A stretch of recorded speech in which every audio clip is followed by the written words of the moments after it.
The chamber is open and full of whispers. The Hogwarts Express was 2 hours from King's Cross when the compartment door slid open and Draco Malfoy walked in alone. No Crabbe, no Goyle, no Pansy trailing behind him with her arms folded and her lip curled. Just Draco, in his school robes, his prefect badge catching the gray afternoon light, his face arranged in an expression that Hermione Granger had spent 4 years learning to read. And this was not the expression she knew. Harry's hand moved before anyone spoke. Ron's followed a half-second later, both of them already gripping their wands beneath the folds of their robes. Hermione's fingers closed around hers in her pocket. Draco looked at the wands. He didn't reach for his own. He sat down. Not across from them. He chose the seat beside the window on their side of the compartment, the one that put his back to the corridor, the one that meant anyone walking past could see his face without him seeing theirs. It was either the most arrogant thing Hermione had ever seen him do, or it was something else entirely.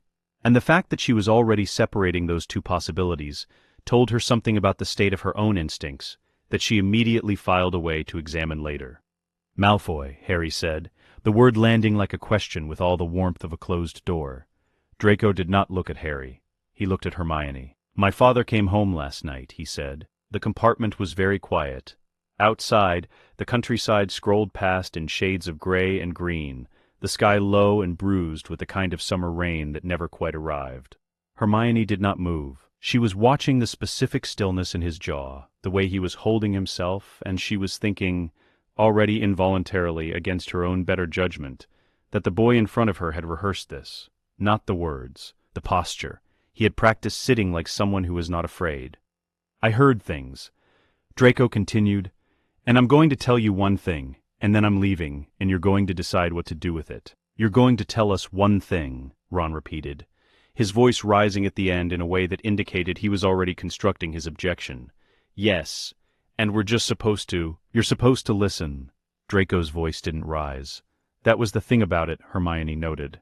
It stayed exactly level, the way a table stays level when someone has been very deliberate about what they've placed on it. "That's all I'm asking. You don't have to believe me. You don't have to trust me. You just have to hear a name." Harry said, "We don't want anything from you." "I know." Draco finally looked at him then, and there was something brief and almost honest in it. "That's why I didn't ask." He reached into his robes and produced nothing. No parchment, no note, no object. Just his own voice, and the name of a ministry official. A mid-level functionary in the Department of Magical Transportation. Someone none of them had heard of. Someone entirely unremarkable. "He'll be moved into the Department of Magical Law Enforcement before the end of August," Draco said. "He won't have a title worth noticing. He'll just be there, filing reports, attending briefings." A pause. "He'll be the fourth." "The fourth what?" Harry said flatly. "That's all I'm telling you." Draco stood. He adjusted his robes with the precise, automatic gesture of someone who had been dressing under scrutiny his entire life. "Check it. When it's right, and it will be right, you'll know where this came from." He moved toward the door. "Why?" Hermione said. It was the first word she had spoken, and it came out without inflection, without the courtesy of a question mark, the way she asked questions in examinations when she already suspected the answer and simply wanted the space confirmed. Draco stopped with his hand on the doorframe. He didn't turn around. "Because I can," he said. "That's not a reason." A beat. The train rocked gently on the tracks. "No," he agreed. "It's not." He left. For the next 40 seconds the compartment was filled with the sound of Ron being furious, which was a particular sound Hermione had catalogued extensively over 4 years. The rapid cadence of it, the way his voice went up, and then down, and then up again, the specific phrase, "complete rubbish," appearing at regular intervals. Harry said less. Harry was watching the corridor, his expression closed in the way it had been since the graveyard. Since the world had reorganized itself into something that left no room for the version of Draco Malfoy who was only ever a bully with money and bad opinions. Hermione said nothing. She was running it. The unremarkable name, the specific department, the precise qualifier, the fourth, which implied a series, a structure, a pre-existing count of 3 that someone had been keeping and had apparently decided to share. She was thinking about the way Draco had sat with his back to the corridor, which was not arrogance, she had decided. Arrogance didn't make you vulnerable on purpose. Arrogance performed confidence from a position of safety. What he had done was the opposite. He had put himself where he could be seen, and she could not be easily hexed without witnesses, and the only protection he had was the possibility that she was the kind of person who would listen before she acted. He had bet his safety on her character. She found that deeply, irritatingly interesting. "We're not verifying anything," Harry said. He was looking at her in the way he did when he already knew she was going somewhere he hadn't approved yet. "Of course not," Hermione said. "I mean it, Hermione. I understand that. Malfoy's father was in that graveyard last night. His voice was quiet, stripped of everything except the fact of it. He was standing next to Voldemort. He watched Cedric die. And you want to—" "I didn't say I wanted anything," Hermione said. "I said I heard a name." Ron was watching her the way he watched her when she was doing maths in her head, with a faint unease that was not quite suspicion and not quite admiration, and had never fully resolved into either. "You're going to check it, aren't you?" he said. Hermione looked out the window. "I'm going to confirm whether a particular civil servant is transferred to a particular department by the end of August," she said. "That's all. That's the same thing. It's really not." They pulled into King's Cross 40 minutes later, the platform loud and steaming and full of families rushing toward the carriages.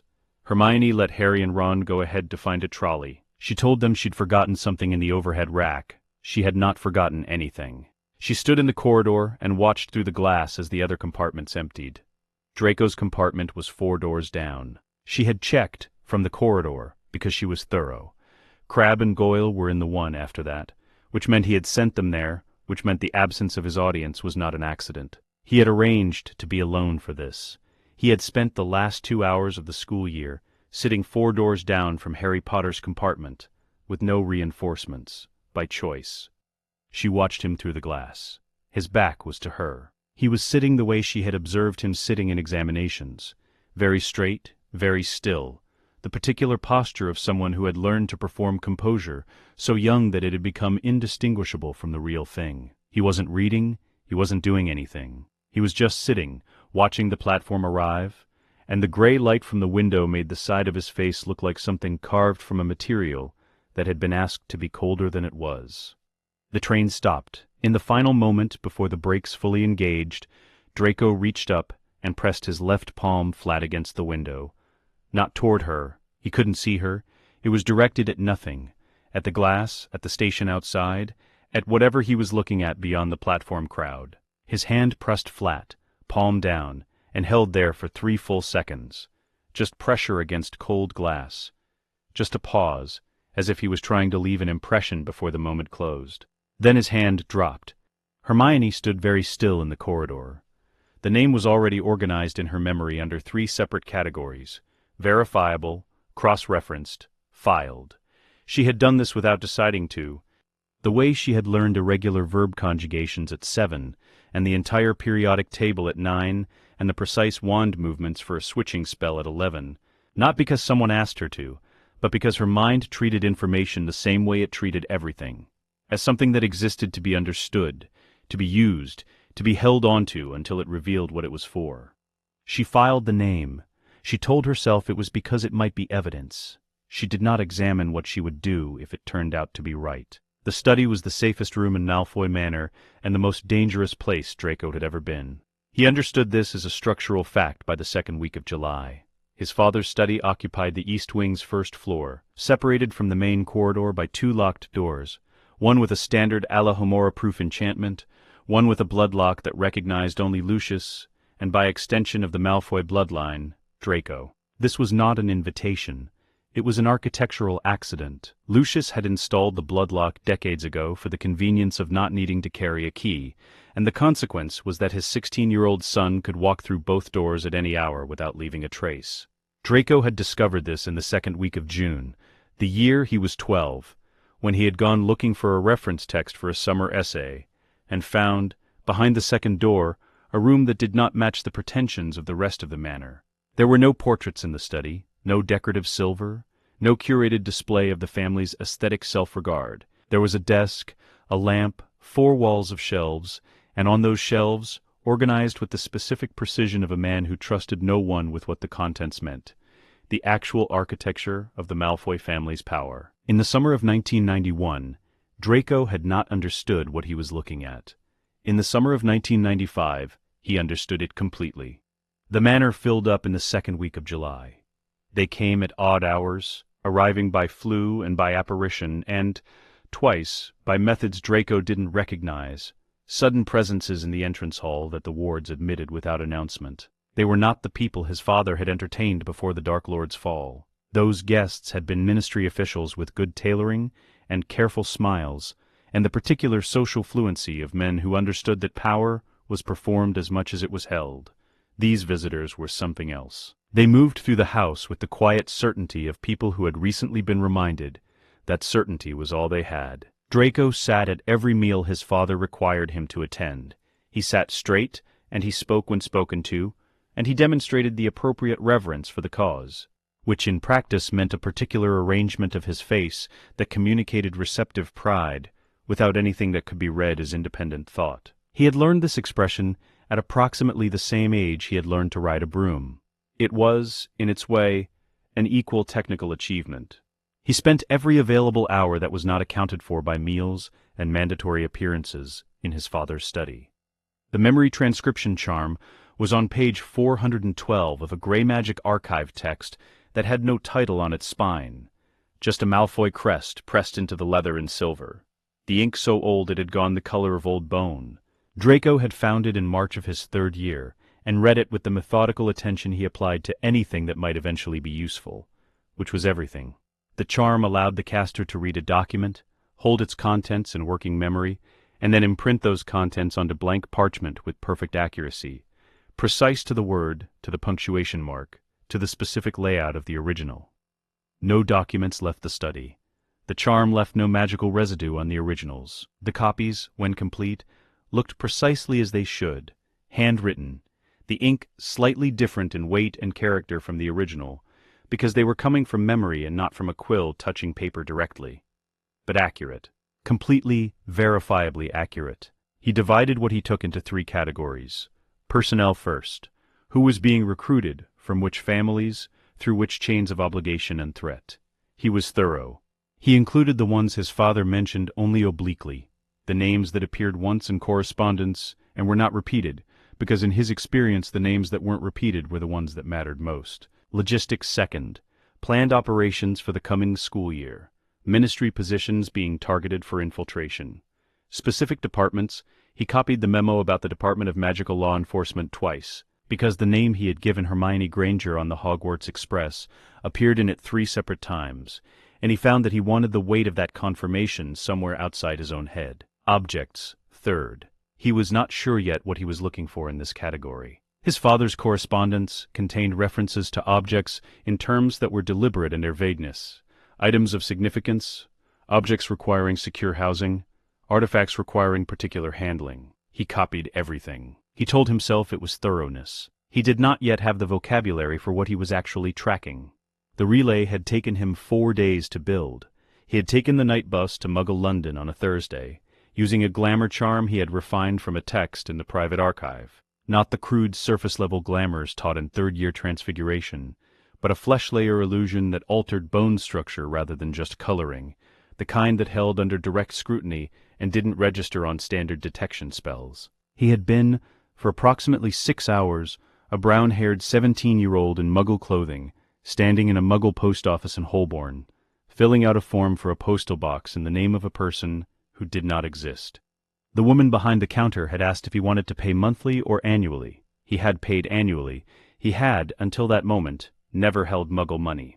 He had gone to Gringotts the day before, and exchanged galleons with the specific indifference of someone who had always been taught that this kind of exchange was beneath him, and was currently choosing not to examine what it meant that he was doing.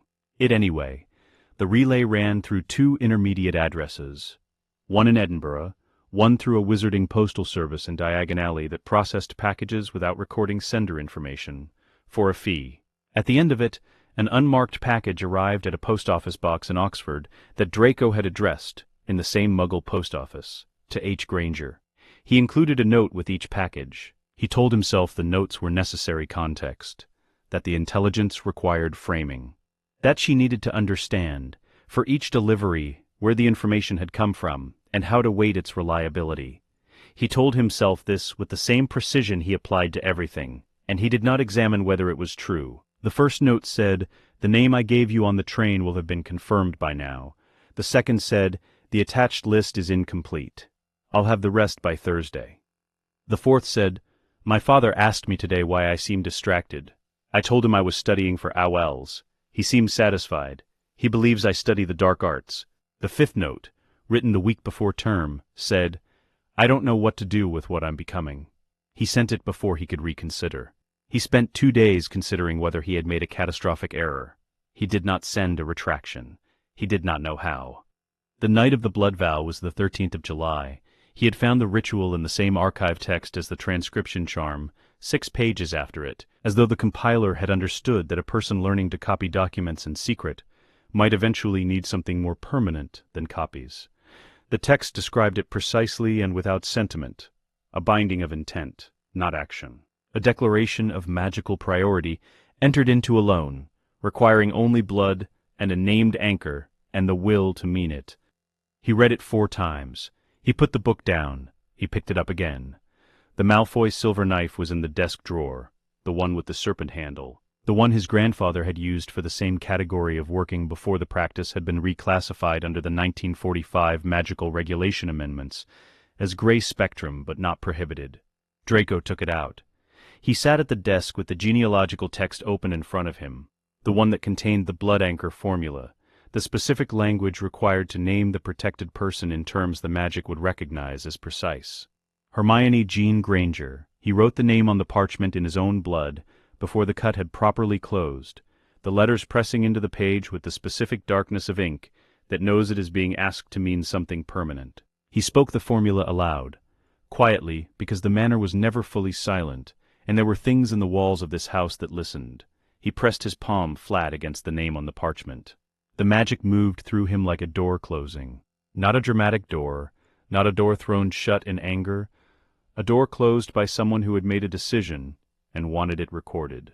The scar that formed on his palm was silver white when he lifted his hand from the parchment. Not red, not the color of a fresh wound, but the color of something that had already decided it was permanent. It looked, he thought, like metal that had learned to be skin. He sat with it for a long time in the lamplight. He had expected to feel, at minimum, the specific vertigo of a significant decision. What he felt instead was something he did not have a precise word for. The absence of a question he had apparently been carrying for 4 years without recognizing it as a question. He had not done it because it was good. He had not done it to be on the right side of something. He had done it because 4 weeks ago he had sat in a room in Wiltshire and watched his father lay a document on the table.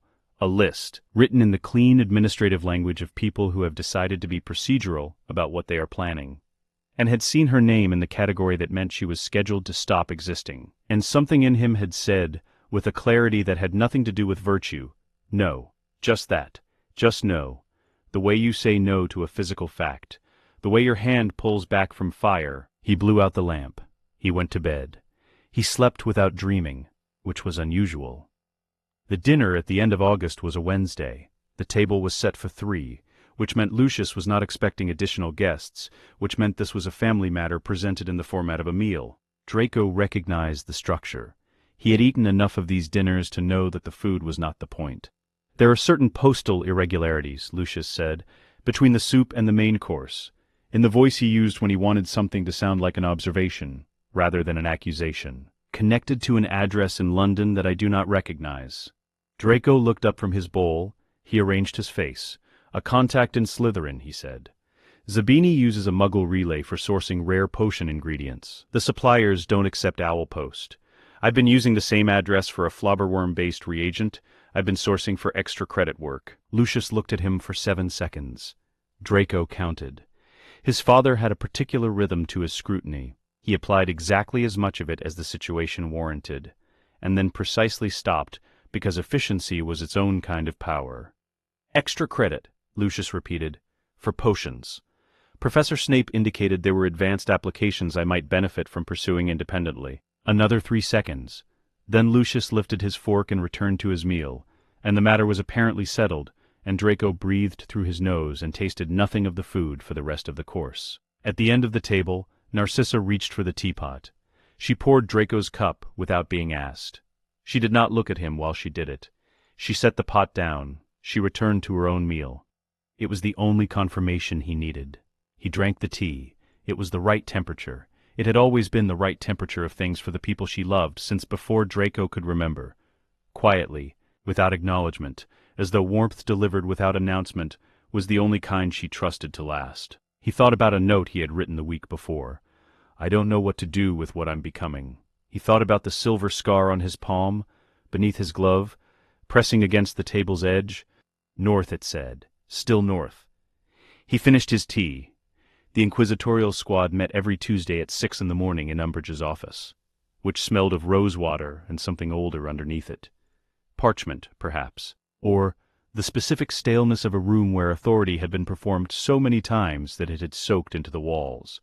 Draco was always there first. This was not, as Pansy assumed, because he was enthusiastic.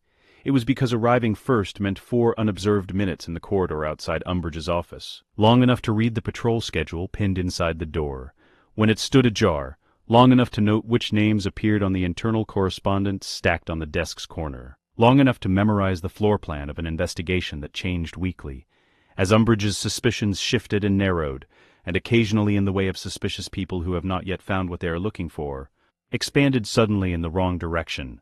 He had been doing this since the first week of September. By October, he had a precise map of Umbridge's informant network inside Hogwarts. By November, he knew which students she had flagged as probable DA members, ranked by her confidence level. By December, he understood something about Dolores Umbridge that she would not have wanted him to understand. She was not acting alone, and the chain of authority she reported to did not end with Cornelius Fudge. He filed this away. He filed everything away. The study at the manor had taught him that information was only useless when you failed to retain it. He sent the first Hogwarts relay message on the 15th of September. It arrived in Hermione's possession, through the Oxford relay, and a second-year Hufflepuff who worked as an unwitting intermediary, as what appeared to be a pamphlet advertising Madame Pimpernel's beautifying potions. The relevant text was on the inner fold, invisible until exposed to a specific spell. He had included the revealing charm in the pamphlet's small print, listed as an exclusive discount code, which was the kind of mundane disguise that worked precisely because it was too boring to be suspicious. The message said, "Patrol rotations enclosed. Northwest staircase and 5th floor corridor are both clear Thursday from 7 to 8. If anyone is meeting, they should use those routes. Pass this where it needs to go." He did not sign it. Hermione, reading it in the Gryffindor common room with her back to Ron and Harry in the warmth of the fire, understood immediately what she was holding and what it meant, and also the specific, unresolved problem of what to do with the understanding that Draco Malfoy had just protected something he was publicly employed to destroy. She passed the patrol information to Harry. She told him she had a source. Harry had looked at her with the particular expression he reserved for situations where he suspected she knew more than she was telling him, which was most situations, and she had said, without inflection, "It's reliable. Use it." They used it. The DA's Thursday meeting was the most successful of the term. The pansy problem arrived in November. Draco had not anticipated it, which was unusual for him, and which he noted as a structural flaw in his planning. He had accounted for Umbridge's surveillance patterns, her informant cycles, the ministry owls that arrived on Mondays and Thursdays. He had not accounted for Pansy Parkinson's ability to be in exactly the wrong place through no motivated effort at all. She had seen Hermione in the restricted section. She had not understood what she was seeing. Hermione was there legitimately, with a signed permission slip, researching for the kind of extra credit project that Pansy would not have fabricated even under examination pressure, because it would not have occurred to her that extra credit was something people did voluntarily. But Pansy had seen her, and Pansy, who had been reporting anything potentially useful to Umbridge since October, with the reliable enthusiasm of someone who had confused access to authority with friendship, had written it up. The report landed in the inquisitorial squad's weekly filing on a Wednesday morning. Draco read it in the 6-minute window between the end of the Tuesday meeting and Umbridge's return to her desk from a brief absence he had, over the previous weeks, established as reliably 6 to 8 minutes in duration. He read it, he put it in his bag. He placed a fabricated version, Hermione Granger, observed in the corridor outside the restricted section, moving toward the east staircase, nothing irregular noted, in the filing stack in its place. He sat through the rest of the meeting with the fabricated report 3 feet from Umbridge's right hand, and said, when she asked him directly whether there were any irregularities to note regarding Gryffindor's 6th years, nothing specific. Granger's been in the library more than usual. Academic overachievement as far as I can tell. I wouldn't dignify it with surveillance resources. Umbridge had made a small sound that communicated she found exceptional academic effort in Muggle-born students slightly distasteful, and moved on. Draco had looked at his hands under the table, silver scar against pale skin. Still there, still certain. The blood quill summons came on a Thursday in March. He had seen it coming for 2 weeks. Umbridge had worked through her list with the methodical patience of a person who believed that procedure was the same thing as justice. One name at a time, one afternoon session at a time, students emerging from her office in the pale, careful way of people who had been hurt in a place that left no visible mark. Except the one on their hand. Harry had come back from his 3rd session without looking at anyone for the rest of the day, and Hermione had sat across from him at dinner and watched his face with an expression that Draco, from the Slytherin table, recognized without being able to explain how. The expression of someone calculating what they can absorb on behalf of someone else. Her name was next. He had seen it in the filing 3 days ago. He told himself as he prepared the scroll in the Slytherin common room on Wednesday night that this was a tactical decision, that Hermione Granger was a primary intelligence asset, that her being subjected to a blood quill that left documented evidence of ministry torture created a liability in the operation's overall security architecture. He told himself this with the same precision he had applied to the reasoning behind the blood vow, and he applied the same level of self-examination to it, which was none. His mother had prepared the legal language in August, when he had written to her with what he described as a hypothetical question about pre-ministry noble family protections. Her response had arrived in a sealed letter addressed in her handwriting. Precise, unhurried. The letters pressed into the page with the confidence of someone who had been making irreversible decisions on behalf of people she loved for a very long time. The right of family interference was cited in full. The relevant clauses from the 1472 Wizarding Protections Act were transcribed with her own annotations. At the bottom, in a postscript that occupied 3 lines and said nothing and everything, "The seal wax for the crest is in the left desk drawer. Use the burgundy." He had used the burgundy. The corridor outside Umbridge's office was empty, except for Hermione. She was standing 3 feet from the door, wearing her school robes and the expression of someone who had made a decision they did not like and had decided to implement it anyway. He recognized this expression. He had spent 4 years sitting across examination halls from it. He was walking toward her from the direction of the charms corridor, not hurrying, the sealed scroll tucked under his left arm, with the Malfoy crest visible on the wax. He had timed this. He knew what time her summons was for. He had been in the corridor for 40 seconds already, having taken the longer route to allow himself the appearance of arriving rather than waiting. She saw him, her chin lifted 3 degrees in the way it did when she was deciding whether a situation required her to be defensive. "Go back to your common room," he said. Not a request, not an apology. The voice he used when he had already run every version of this and decided. She looked at the scroll. She looked at his face. Malfoy, he knocked on Umbridge's door. He opened it before she could answer. Umbridge's office was precisely what he expected. Pink in every surface, decorative plates covering the walls, a fire burning at a temperature calibrated to suggest warmth while providing none. She was behind her desk. She looked at him with the particular expression she reserved for people she found useful, assessed, filed, available. "Draco," she said with the sweetness of something artificial. "I wasn't expecting. I need to speak with you about a scheduling conflict." He placed the scroll on her desk. "This is a right of family interference under the 1472 Wizarding Protections Act. You'll find the seal is Malfoy Estate, issued under Regent authority, citing clauses 4 through 7 of the Pre-Ministry Noble Protection Framework." Umbridge looked at the scroll. She did not pick it up. "I'm not sure what this has to do with. You have scheduled a remedial session for this afternoon with Hermione Granger." He said the name with the specific neutrality of a person reading from a document. "She is listed in the filing under DA suspected. The session involves disciplinary measures, I understand, to include the blood quill." He folded his hands in front of him. "That session cannot proceed." Umbridge's face went through 3 expressions in rapid succession. The first was surprise. The second was calculation. The third was the specific, controlled fury of a person who has just realized they are in a situation they cannot manage with the tools currently available to them. Educational Decree 29 grants me full authority over student disciplinary. Educational Decree 29 was issued in 1995 by the Minister for Magic under authority granted by the 1907 Educational Standards Act. His voice was completely level. It had the quality of something that had been prepared, not performed. The quality of a document read aloud by someone who understood every word. The Malfoy family right of interference was established in 1472. Minister Fudge cannot override a 600-year-old noble family protocol with a 1-year-old administrative decree. He paused. I invite you to take it to the Wesengambit. I understand my father has friends there. The silence that followed had a very specific texture.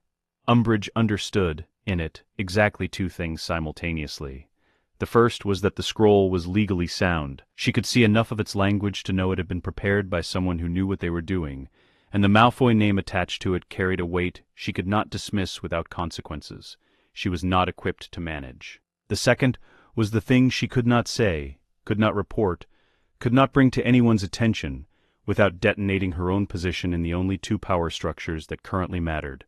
A Malfoy was protecting a Muggle-born. The political geometry of that fact was so catastrophic in both Ministry and Death Eater terms that her most effective weapon against him was also the one she could not touch. She picked up the scroll. I'll review this, she said. Of course. He moved toward the door. He stopped with his hand on the frame, which was the same gesture he had made on the train, and he did not examine whether that was deliberate. The session for this afternoon will not be rescheduled. The right covers the remainder of the academic year. You'll find Clause 7 addresses ongoing applicability. He closed the door behind him. She was still there. He had expected her to leave. She had not left.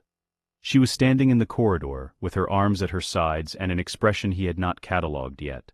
Not quite relief, not quite anger, not quite the cool assessment she had turned on him at King's Cross. Something in between all three still settling.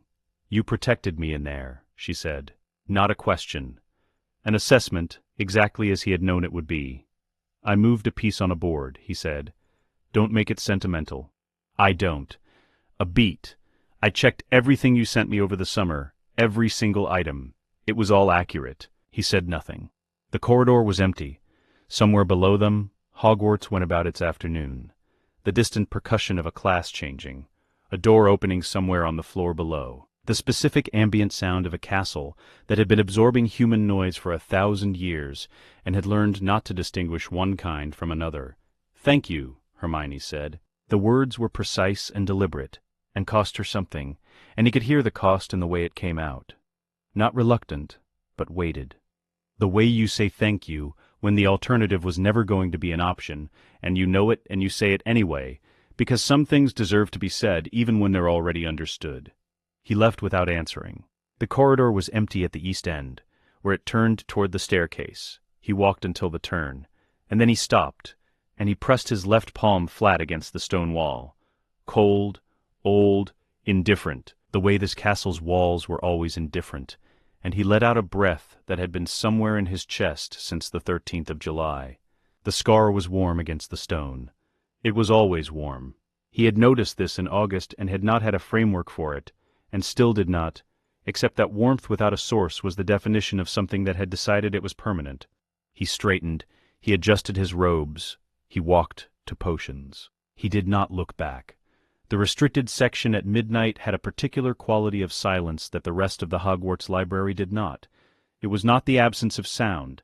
The castle made its own sounds at every hour, the low structural complaint of ancient stone contracting in cold air, the occasional distant percussion of something moving behind a wall that Hermione had long since categorized as either a ghost or a portrait, and decided not to investigate further. It was the quality of the silence that was different. The restricted section's silence was the silence of things that had been waiting to be read for a very long time, and had learned patience. Hermione had been in this part of the library 5 times before tonight, always with legitimate permission, always for a specific text, always gone before the castle fully settled into its late-hour quiet. Tonight she had Slughorn's signed pass in her pocket, obtained after 3 weeks of careful groundwork, 2 sessions of extended conversation about obscure potion theory, and one deliberately impressive display of familiarity with texts she had no business having read at 15, and she had a specific section in mind. The theory had begun, as most of her theories began, with a question that wouldn't resolve. Voldemort had died. The killing curse had rebounded. A man who had reorganized his entire existence around the mechanics of power should not have been destroyed by a rebounding curse, unless the curse had not, in fact, destroyed him. Unless what everyone understood as death had been something structurally different. Unless the Dark Lord had, at some point prior to the night in Godric's Hollow, taken precautions that precluded the ordinary operation of mortality. She had been following this logic through every legitimate source available to her for 3 months. She had reached, on the 14th of October, a theoretical framework that she had written out in the back of her 7th notebook, in small letters, precisely because small letters felt more appropriate for something this heavy. Deliberate soul division. Anchored in object. External to the body, reachable only through destruction of the anchor itself. She needed the word for it. The word was, in this section, she had found a reference in 2 secondary texts, both citing the same source, neither quoting it, both treating it as something that required a certain kind of nerve to look at directly. She pushed through the low iron gate. She turned left toward the shelf she had identified. Draco Malfoy was already there.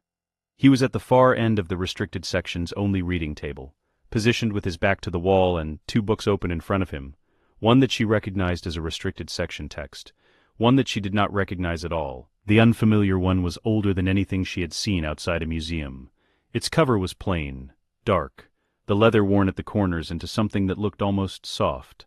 No title on the spine, just the Malfoy crest in silver that had gone the color of old bone. He looked up when she came through the gate. Neither of them spoke for 4 seconds. "Your pass is legitimate," he said. Not a question. He had already looked at her hand, at the parchment she was holding, at the ink of Slughorn's signature still visible even in the low lamplight. "Otherwise, the gate doesn't open." "I'm aware of how gates work," Hermione said. She walked to the shelf she needed. She found the text, the darkest of arts, thin, unassuming, with a cover that had been repaired so many times the original material was indistinguishable from the restoration. She brought it to the table. She sat at the opposite end from Draco, which was approximately 6 feet of old oak between them, and she opened it to the index. She was aware, with the specific peripheral precision that she had applied to Draco Malfoy since September of their first year, that he had not looked back at his books. "You're researching the same thing I am," he said. "I don't know what you're researching." "Yes, you do." He turned the unfamiliar book around and slid it across the table toward her. Not all the way. It stopped in the middle of the oak, equidistant between them, an offering and a boundary at the same time. She looked at the page. It was open to. The text was in archaic English, dense and unspaced in the way of documents written before the standardization of the printed page. The letters pressed into the parchment with a quill that had been heavier than modern quills. She read 12 lines and then looked up. "Where did you get this?" "My family's private archive. It doesn't exist in the Hogwarts collection or the Ministry's restricted catalog. As far as official magical scholarship is concerned, it doesn't exist at all. It describes the mechanics of soul division." Yes, anchored in external objects, multiple anchors, the host body becoming one of many rather than the primary vessel. Yes. She looked at him across the table. He was watching her read with an expression she had not seen on him before. Not the studied performance of contempt, not the careful neutrality of their corridor exchanges.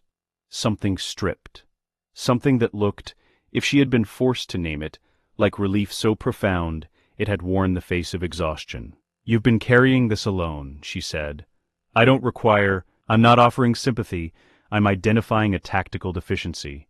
She pulled the darkest of arts toward her and opened it beside the Malfoy text. "You have 600 years of dark arts genealogy and no analytical framework for Voldemort's specific application of the theory. I have the analytical framework and no primary sources old enough to confirm it." She looked at both books. She looked at him. "We've been solving the same puzzle from opposite ends." The silence that followed had a different quality from the restricted section's usual silence. It was the silence of 2 people recalibrating. "You've been reading the same source I have," he said. "Not the book, the theoretical thread, the logic, from completely different directions. And we reached the same answer." "Yes." She smoothed the page of the darkest of arts flat with her palm. That's going to be a problem for one of us. Which one? Whichever one was hoping the other was wrong. They worked for 3 hours. It did not feel like 3 hours. It felt like the particular compression of time that occurred when a problem was finally large enough to hold two people's full attention simultaneously, when the thinking stopped being individual and became something else. Not collaborative exactly, not at first, but contiguous, adjacent, two separate processes running parallel and then, incrementally beginning to inform each other. She cross-referenced. He sourced. She identified the structural logic. He provided the historical evidence that either confirmed or complicated it. When she reached conclusions too quickly, he pushed back, not with the reflexive opposition of someone trying to win, but with the specific resistance of someone who had spent a summer reading documents that described what these conclusions meant in practice and needed her to be certain before he accepted them as foundation. This was, Hermione thought at some point past 2 in the morning, what argument was supposed to feel like. The Lestrange vault, he said, around the 2nd hour. She looked up. My father included me in an inventory review in August. Family obligation. The Lestranges are incapacitated and certain assets require Malfoy oversight under the Death Eater protocols. He was looking at the page in front of him, not at her. There's an object in the vault. A cup. Badger on the side. Gold Hufflepuff-era make based on the hallmarks. The magical signature doesn't match its apparent age. He paused. It reads older on the inside than the outside. She was very still. An object that reads older on the inside than the outside, she said, would suggest that the magical content of the object was established before the object was acquired, or that something was introduced into the object after its creation that carries an older magical signature than the object itself. A soul fragment, he said, would carry the age of the soul it came from. And Voldemort was born in 1926. But his earliest known magical education began approximately 1938. If he divided his soul in stages, and if the first division occurred at Hogwarts during his years as a student, then the fragment inside the cup could read as 12 years older than the date of acquisition. She looked at the Malfoy text. She looked at the cup's description in his notes, which he had passed her without being asked. 30 minutes into the session, the Lestranges acquired it in the mid-1970s, which would mean the fragment inside it could read as originating in the 1940s. Yes. She picked up her quill. She wrote 4 lines in her notebook, precise, numbered each one a logical step, and underlined the final one twice. This is evidence, she said. It's a start. It's more than anyone else has. She looked up at him. Does anyone know you're telling me this? No. The lamp between them had burned low over the past 3 hours, the wick settling into the last of the oil, the light narrowing to something that made the shadows at the table's edges very close, and the circle of visibility very small. In it, she could see his hands on the parchment clearly. He had removed his gloves sometime in the 2nd hour to handle the old pages.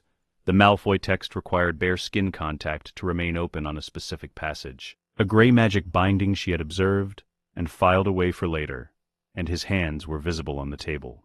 The scar on his left palm caught the light. Silver white, the width of a deliberate cut, healed into something that did not look like a wound exactly, more like a decision that the skin had incorporated.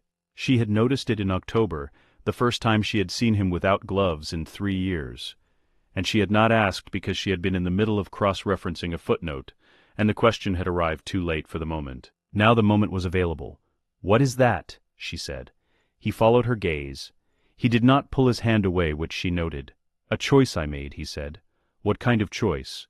"The permanent kind." She held his gaze. Not warm, not cold.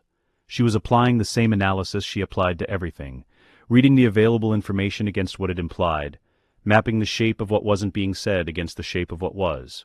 He was not going to tell her the full answer tonight. She understood this the way she understood when a text was going to require multiple sessions, not because the information wasn't there, but because the order of things mattered, and this was not the right place in the sequence. "I need to see that library," she said. "The Malfoy archive isn't a lending facility. I'm not asking to borrow it. I'm asking you to continue sharing relevant material as you identify it." She closed her notebook. "I trust your research. That doesn't mean I trust you." He looked down at the parchment. "I know the difference," he said. Pre-dawn light came through the high restricted section windows, in the specific gray that preceded color, the light that didn't illuminate so much as suggest that illumination was coming, that the world was preparing itself. Hermione registered it with the part of her that maintained ambient awareness regardless of what the rest of her was doing. And then she registered that she was cold.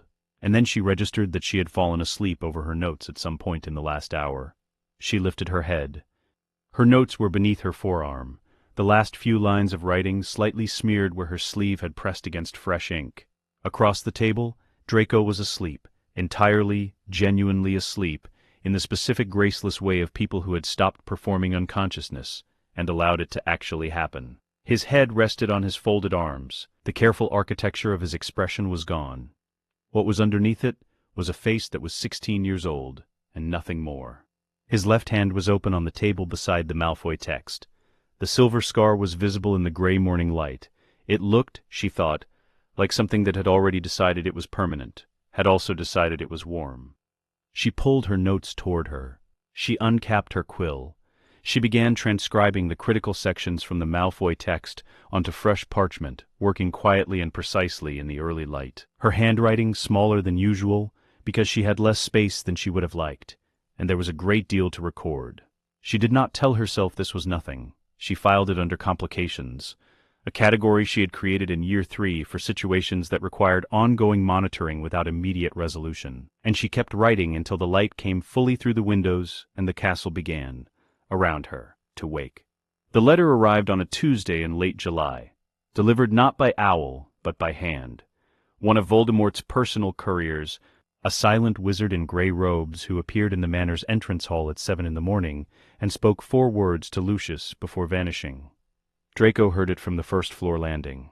He heard his father say in the voice Lucius used when he had received an instruction that he would have preferred not to receive but understood the consequences of refusing, "Of course, we are honored." Then the entrance hall went quiet. Then Lucius's footsteps moved toward the study.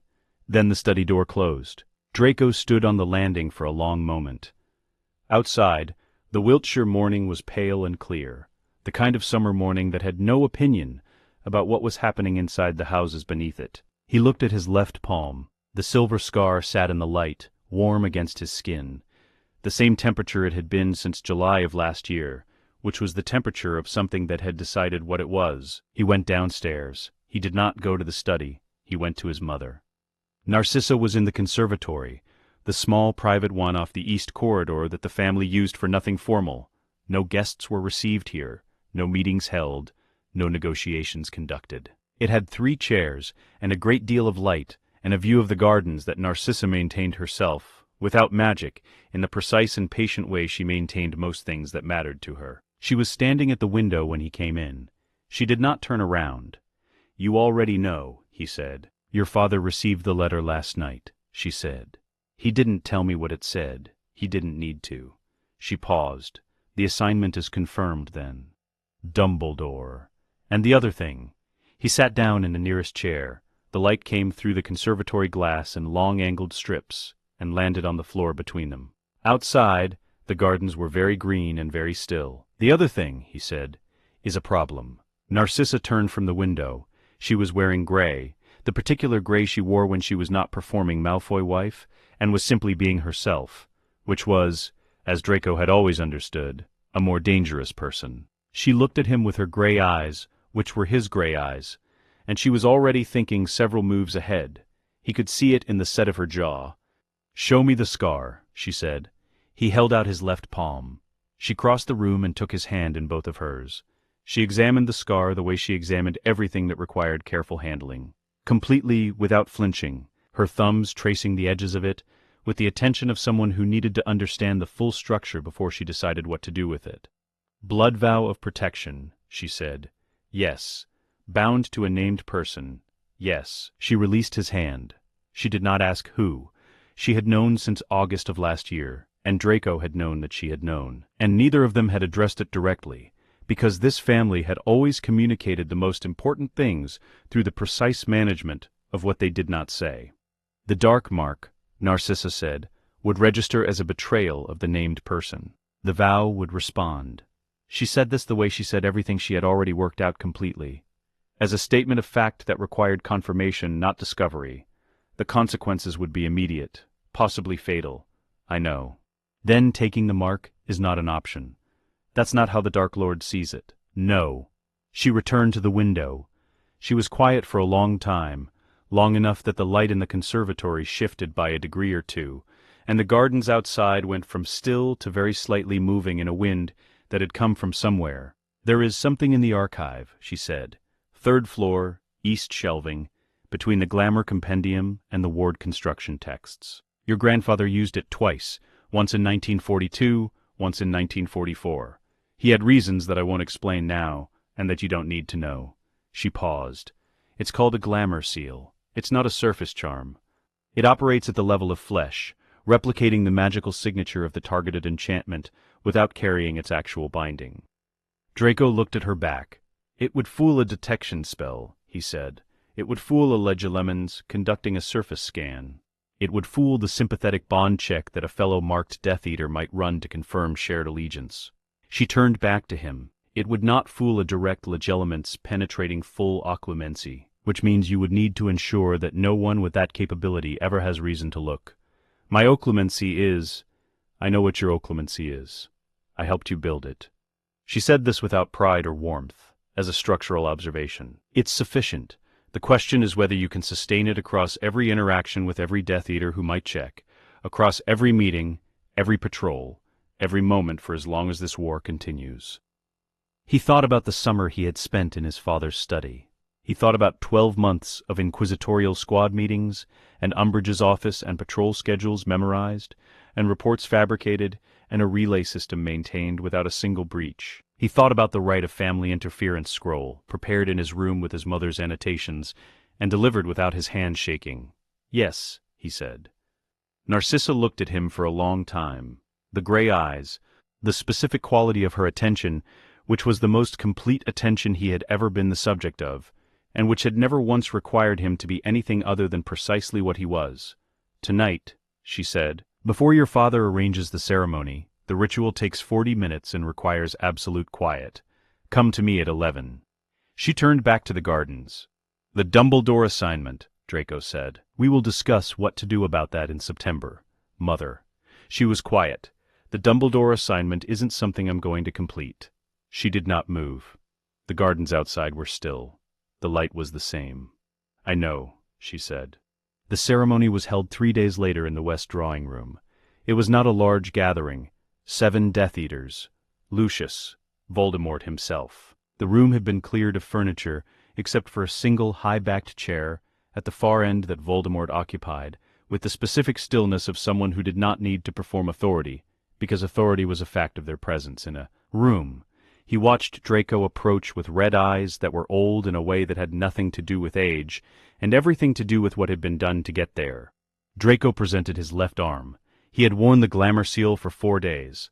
Narcissa had applied it at 11 on Tuesday night in her private rooms, with the door warded and the lights low, using a technique so precise that it had taken the full 40 minutes she had promised, her wand moving in sequences he did not fully recognize against the skin of his forearm, with the concentration of someone performing surgery. When she finished, she had pressed her fingertips against the inside of his wrist, checking something, checking that the pulse below the seal's boundary was unaffected, that the magical layering had not compressed the vessels beneath it. Then she had said, "It will feel warm when contact is made.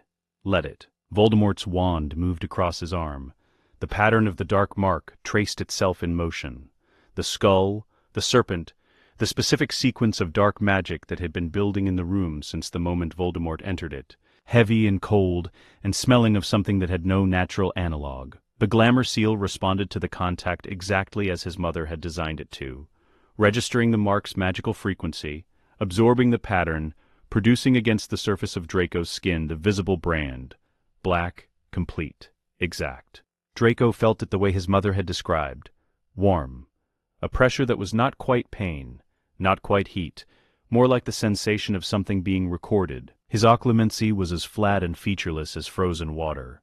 It had been since he walked into the room. Voldemort looked up. On Draco's forearm the dark mark burned black and complete against pale skin. Under the glamour seal his arm was unmarked. The kitchen was quiet at midnight. It was not the formal kitchen, the one the house elves used for entertaining, where everything was scaled for performance. It was the private one, small, stone-floored, smelling of the tea that was always there, and the herbs that grew in the window box that faced the inner courtyard. The table was old enough that its surface had developed the specific smoothness of wood that had been used for the same purposes by the same family for a very long time. Draco sat at it. He had been sitting at it for 11 minutes, since he came down from the West Wing where the ceremony had been held, and the congratulations had been offered, and the appropriate expression had been maintained, and then the guests had flewed and dissipated, and his father had looked at him, once, directly, before disappearing toward his study. Narcissa came in and sat across from him. "He'll find out eventually," Draco said. "Yes. What do we do? The same thing we always do." She folded her hands on the table. "We survive until we find a better option." The kitchen was quiet.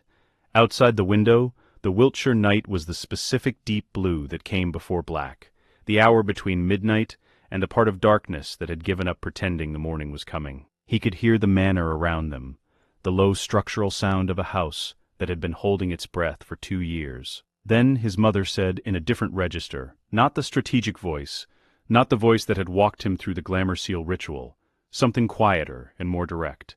The girl. He did not look away. He did not deny it. "Her name is Hermione," he said. Narcissa looked at him for a long moment. He had her eyes, and she could read them the way she read everything in this house. For threat level, for structural integrity, for the precise moment when something beautiful was going to break. She was reading him now with all of that and something else underneath it. Something that was not the Malfoy calculus, that came from a place that predated the house and the name and the obligations attached to both. "I know her name," she said. The relay package reached Hermione in the 3rd week of August, encoded in a letter that appeared to concern OWL results, and contained in the 7th paragraph a sequence of characters that resolved under the revealing spell as 11 lines of dense text. She read it 3 times. Mark applied. "It is not what it looks like. I will explain when I can. If anyone attempts to use the mark to locate me, the readings will be real, but the destination will be wrong. You need to tell Dumbledore there is a false mark in play. The seal's signature is indistinguishable from the genuine article under all but the most direct legilimency. It will hold. The Dumbledore assignment will not be completed by me. I cannot tell you more than this yet." She sat with it in the garden of her parents' house in Oxford, in the specific late summer afternoon that smelled of cut grass and carried the last warmth of a summer that was ending. She read the final line again. "I cannot tell you more than this yet." She thought about a palm pressed flat against train glass. She thought about a silver scar in lamplight. She thought about a boy who had spent 3 years making irreversible decisions in private rooms, and then handing her the results without asking for anything in return. She filed the message in the notebook she kept separate from the others, the one marked with no title, the one that lived at the bottom of her bag, under everything else. She wrote 4 words beneath his decoded text. "Complications," she wrote. Then, after a pause, smaller, increasing. She told Dumbledore the following morning. He sat across from her in his office. Half-moon spectacles, the particular quality of his stillness, the firelight catching the silver instruments on the shelves, and he listened to everything she said without interrupting. When she finished, he was quiet for a moment. That was longer than silence needed to be. "You've been managing this alone." He said. "I've been managing it correctly," she said. "There's a difference." He looked at her over the spectacles with an expression she had catalogued once, and would catalogue again in the years to come. The expression of someone who had lived long enough to recognize precision when it arrived in an unexpected form. "The false mark changes our planning for several Year 6 operations," he said. "I know, I've made notes." She produced them. He took them. He looked at the first page. He looked at her. "Miss Granger," he said, with the specific weight he applied to words when he meant more than the words contained, "I owe a considerable debt to whoever decided to trust you with this operation." She thought, he didn't decide to trust me, he decided she was worth a blood vow. The trust came with it. She said, "The intelligence is reliable. What matters is what we do with it." Dumbledore almost smiled. "Yes," he said, "it always is." The Forest of Dean in October had a specific quality of cold that had nothing to do with temperature. It was the cold of a place that had not been asked to accommodate human habitation and was not adjusting to it. The trees did not care. The ground did not care. The darkness between the trees at 2 in the afternoon was the darkness of somewhere that had decided long ago what it was. And 2 teenagers huddled under a disillusionment charm, arguing in low urgent voices, had not changed that calculation. Hermione had been in the tent for 6 days. She had her notebooks. 3 of them, the ones she had managed to grab from the house on Grimmauld Place before the wards fell, and she had the Malfoy archive material she had spent the past 2 years transcribing by hand into a separate volume, and she had a list of 7 objects that she could account for, and a gap in the middle of that list that she could not stop looking at. The relay had been silent for 3 weeks. She had told herself this was because Draco was at Hogwarts under Snape's headmastership, and the surveillance there was the most total it had ever been. She had told herself the silence was tactical, not informational. She had filed the concern under active monitoring, and continued working, because the alternative to working was thinking about what the silence might mean. And Hermione Granger did not find silence from a known intelligence source reassuring, simply because she had decided not to find it concerning. Then, the owl arrived. It was not one of the relay owls, not the Edinburgh barn owl or the Diagon Alley postal bird she had learned to recognize over 2 years. It was a small gray bird she had never seen before, arriving at dusk with a package tied to its leg and a look of profound indifference to the 3 people who stared at it. The package was sealed with plain wax. No crest. The outside bore only a number, 6, in a handwriting she would have recognized anywhere. She opened it. Harry was at the tent entrance when she came in from the tree line. He took one look at her face and straightened. "What is it?" She put the package on the table. She had read it twice standing in the dark between the trees, once quickly and once slowly, and both times her mind had gone to the same place, the restricted section at midnight, 2 books open on a table, a convergence of 2 separate lines of reasoning arriving at the same answer from opposite directions. That had been the first time she understood what Draco was actually doing, and this was the second. "Sit down," she said. "Get Ron." Ron emerged from the back of the tent, still pulling on a jumper, his hair flattened on one side from sleep, his expression moving through several states in quick succession. As he registered Hermione's face and the package on the table, and the fact that she was already sorting the contents into 4 separate stacks, with the precise deliberation of someone who needed to present a large amount of information in the correct order. "This came through the relay," she said. "I need you both to read it in sequence. Don't ask questions until I finish explaining." Harry sat, Ron sat, they read. The first stack was 3 pages. Confirmation of the Hufflepuff Cup's location in the Lestrange vault at Gringotts, with a physical description so specific, 3rd shelf from the floor, north wall, behind the Lestrange family silver, marked with a badger crest on the handle, that it could only have come from someone who had been inside that vault. The second stack was 2 pages, a cross-reference from the Malfoy genealogical archive, tracing the full Blackgaunt family tree, with a note in the margin in Draco's handwriting, "The ring Dumbledore destroyed in year 6. The stone is Gaunt family inheritance. This is the one he lost his hand to. I believe you already know what it was. This confirms the lineage and the acquisition date." Harry went very still reading this. He did not say anything. The 3rd stack was a single page, a partial map, the high-security vault corridor at Gringotts, the section that housed the oldest family accounts, with the Lestrange vault marked by a small cross, and 3 annotations noting the vault's proximity to the cart system, the detection ward placement, and the single structural weakness in the corridor's defensive grid. A 12-second window during vault change rotations when the alarm sequence reset.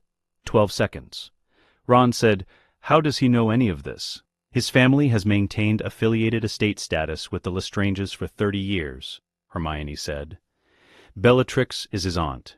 The family has had access to the high-security wing under inheritance protocols for decades." She reached for the 4th stack, which is also why this is possible. She placed it on the table. It was a single document, heavier than the others, the parchment a quality that Hermione recognized from the Malfoy archive texts. Old stock, durable, the kind that held magical signatures without degrading. At the top, in formal wizarding legal script, Vault Inheritance Protocol, Affiliated Estate, Access Extension. And at the bottom, in dried dark brown that was not ink, a thumbprint, his blood, pressed into the seal beside 3 names written in the same hand. Harry Potter, Ronald Weasley, Hermione Granger. She was still looking at the document when the tent entrance opened. She knew, before she turned around, that this was not a forest sound or a branch settling in the wind. She knew by the way Harry's wand came up, and Ron was on his feet in the same half-second, and by the particular quality of the silence that followed, the silence of a space adjusting to the presence of someone who had not been in it a moment ago. Draco stood at the tent entrance. He was wearing a muggle coat, dark wool slightly too large, the kind of thing purchased for invisibility rather than fit. His school robes were gone. He looked, she thought, like someone who had been making practical decisions very quickly for several days, and had not slept between them. His face carried the specific exhaustion of sustained occlumency, which she had learned to recognize over 2 years, the flatness around the eyes, the slight over-precision of the jaw. Harry's wand was pointed at his chest. "Put that down," Draco said, not to Harry. To the air, the way he said things that were addressed to a situation rather than a person. "I'll put it down when I decide to," Harry said. Draco looked at him with the particular expression he reserved for positions he found structurally insufficient. Then he looked at Hermione. She held the document. She held his gaze. "You read it," he said. "Sit down," she said. He sat. Harry did not lower his wand. Draco appeared to have made a prior decision to regard this as irrelevant, and had committed to it. "The owl was clean?" she asked. "New bird purchased in a Muggle market in Bristol 2 weeks ago. Never used for anything, no trace." He was looking at the document in her hands. The relay birds were compromised as of October 3rd. Caro spotted the Edinburgh connection. "I burned the relay architecture on both ends before they could trace it back. The Edinburgh address, gone. The London box was emptied and closed in September. Were dark on all existing channels." He said this the way a person states the changed conditions of an operation, without effect, with the expectation that the listener would update their model and move forward. "The owl is the only thing that isn't traceable. It'll work twice more before I replace it." Ron said, "Why should we trust any of this?" Draco looked at him. It was not the contemptuous look. It was something more exhausted than that. Something that had traveled past contempt, and arrived at a place where contempt required more energy than was available. "The blood vow on my palm is bound to her survival," he said. "If I deliberately give you false intelligence that results in her death, the vow's consequence is mine. Check the magical signature if you need verification. Use the binding magic text I sent Hermione in July. It explains the mechanics in sufficient detail." He looked at the document on the table. "I've been doing this for 2 years. The Ministry infiltration list I gave her in August 1995 was accurate. The Umbridge patrol schedules were accurate. Every item in every package through the relay was accurate, and none of it was traceable back to her. I haven't asked for anything." He paused. "I'm still not asking." Ron had no response to this. He sat back. He looked at Harry. Harry looked at the document. Harry had not lowered his wand. "Your blood is on this document," Hermione said. She was holding the protocol with both hands, reading it again with the specific attention she applied to legal instruments, following each clause to its consequence, checking the internal logic, identifying the points at which the mechanism could fail. She had been doing this for 7 minutes, aware of Draco sitting across the table and Harry standing at the tent's edge, with his hand still on his wand, and Ron sitting with his arms folded looking at the floor. "Yes," Draco said. "If someone at Gringotts checks the seal, if the goblins run a blood source verification on the protocol, then someone will know I extended Malfoy-affiliated access to 3 named individuals for the purpose of estate research in the Lestrange archive." He said it the way she had known he would say it, not dismissively, with the full weight of what it meant, sitting in the sentence without being underlined. "Yes." She looked up. "That's your life," she said. The tent was very quiet. Outside, the forest made its indifferent sounds, wind in the upper branches, something moving at a distance, the low creak of old wood contracting in cold air. "I know what I'm doing," he said.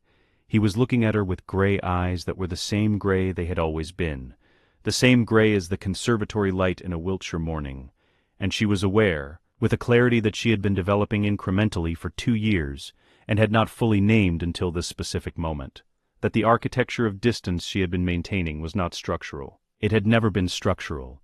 It had been a decision, and the decision was becoming harder to sustain in proportion to how clearly she could see what the decision was costing him. "The protocol gives us a legal framework for Gringotts," she said. Her voice was level. She had practice making her voice level. "The goblins honor old law over ministry statute. This shifts the entire operation from a break-in to a gray area access claim." "Yes," Draco said. "We'll need Griffhook. The protocol names no specific goblin intermediary. Any goblin with vault corridor clearance can action it." She nodded. She turned the document to Harry, who had finally, in the last few minutes, lowered his wand to his side, not holstered, but no longer aimed. She watched him read the protocol, watched his face move through the stages she had mapped over 7 years. The initial resistance, the structural assessment, the specific moment when Harry Potter accepted that a thing was true and reorganized everything else around it. "The cup is in the Lestrange vault," he said. "Third shelf, north wall," she confirmed. "Behind the silver." He looked at Draco. Draco looked back. "The ring you knew about," Harry said. "The Gaunt ring. My genealogical text has the full Black Gaunt family tree. The acquisition date of the stone matches the period between Riddle's time at Hogwarts and his first disappearance. Cross-referenced with what I know about the other objects. How many do you think there are?" A pause.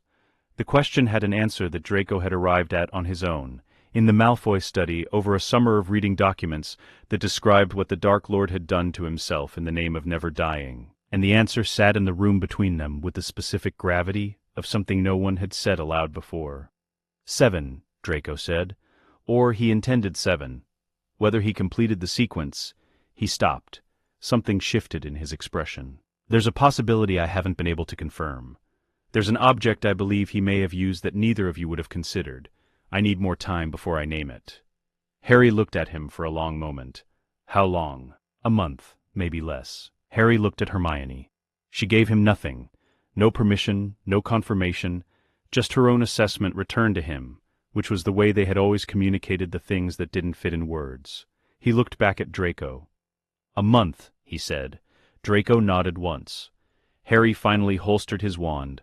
Across the tent, Ron was watching Hermione explain the vault corridor map in low, precise tones, and Draco was leaning forward to point at the 12-second window annotation. And their voices were close and efficient and completely unself-conscious, the way two people's voices got when they had been thinking in the same direction for long enough that the distance between the thoughts had closed. Ron looked at Harry. Harry said quietly, "She chose herself. He happened to be the right instrument." Ron was quiet for a moment. "Does she know that?" he said. Harry watched Hermione trace the vault corridor with her finger, and Draco follow the line of it with his eyes. "I think," Harry said, "she's starting to." They were dragged through the manor's front doors at 9 in the evening, which Draco knew because the long case clock in the entrance hall had been in the same position since his grandfather's time, and he had been measuring his life against it for 17 years. He heard them before he saw them. He was in the first-floor corridor, the one that ran above the entrance hall, carrying the spell sword back to the dueling chamber after 2 hours of practice that had left his wrist aching and his focus cleaner than it had been all week. He heard the doors open with the specific force of people being shoved through them rather than walking. He heard his father's voice dropping to the precise register it used when the situation required that nothing be visible on the surface. He heard Greyback, that particular laugh, the one that had nothing of humor in it. He was at the top of the stairs when they were brought into the entrance hall below. 3 of them, hands bound, faces he would have recognized anywhere. Which was the problem? Which had always been the problem?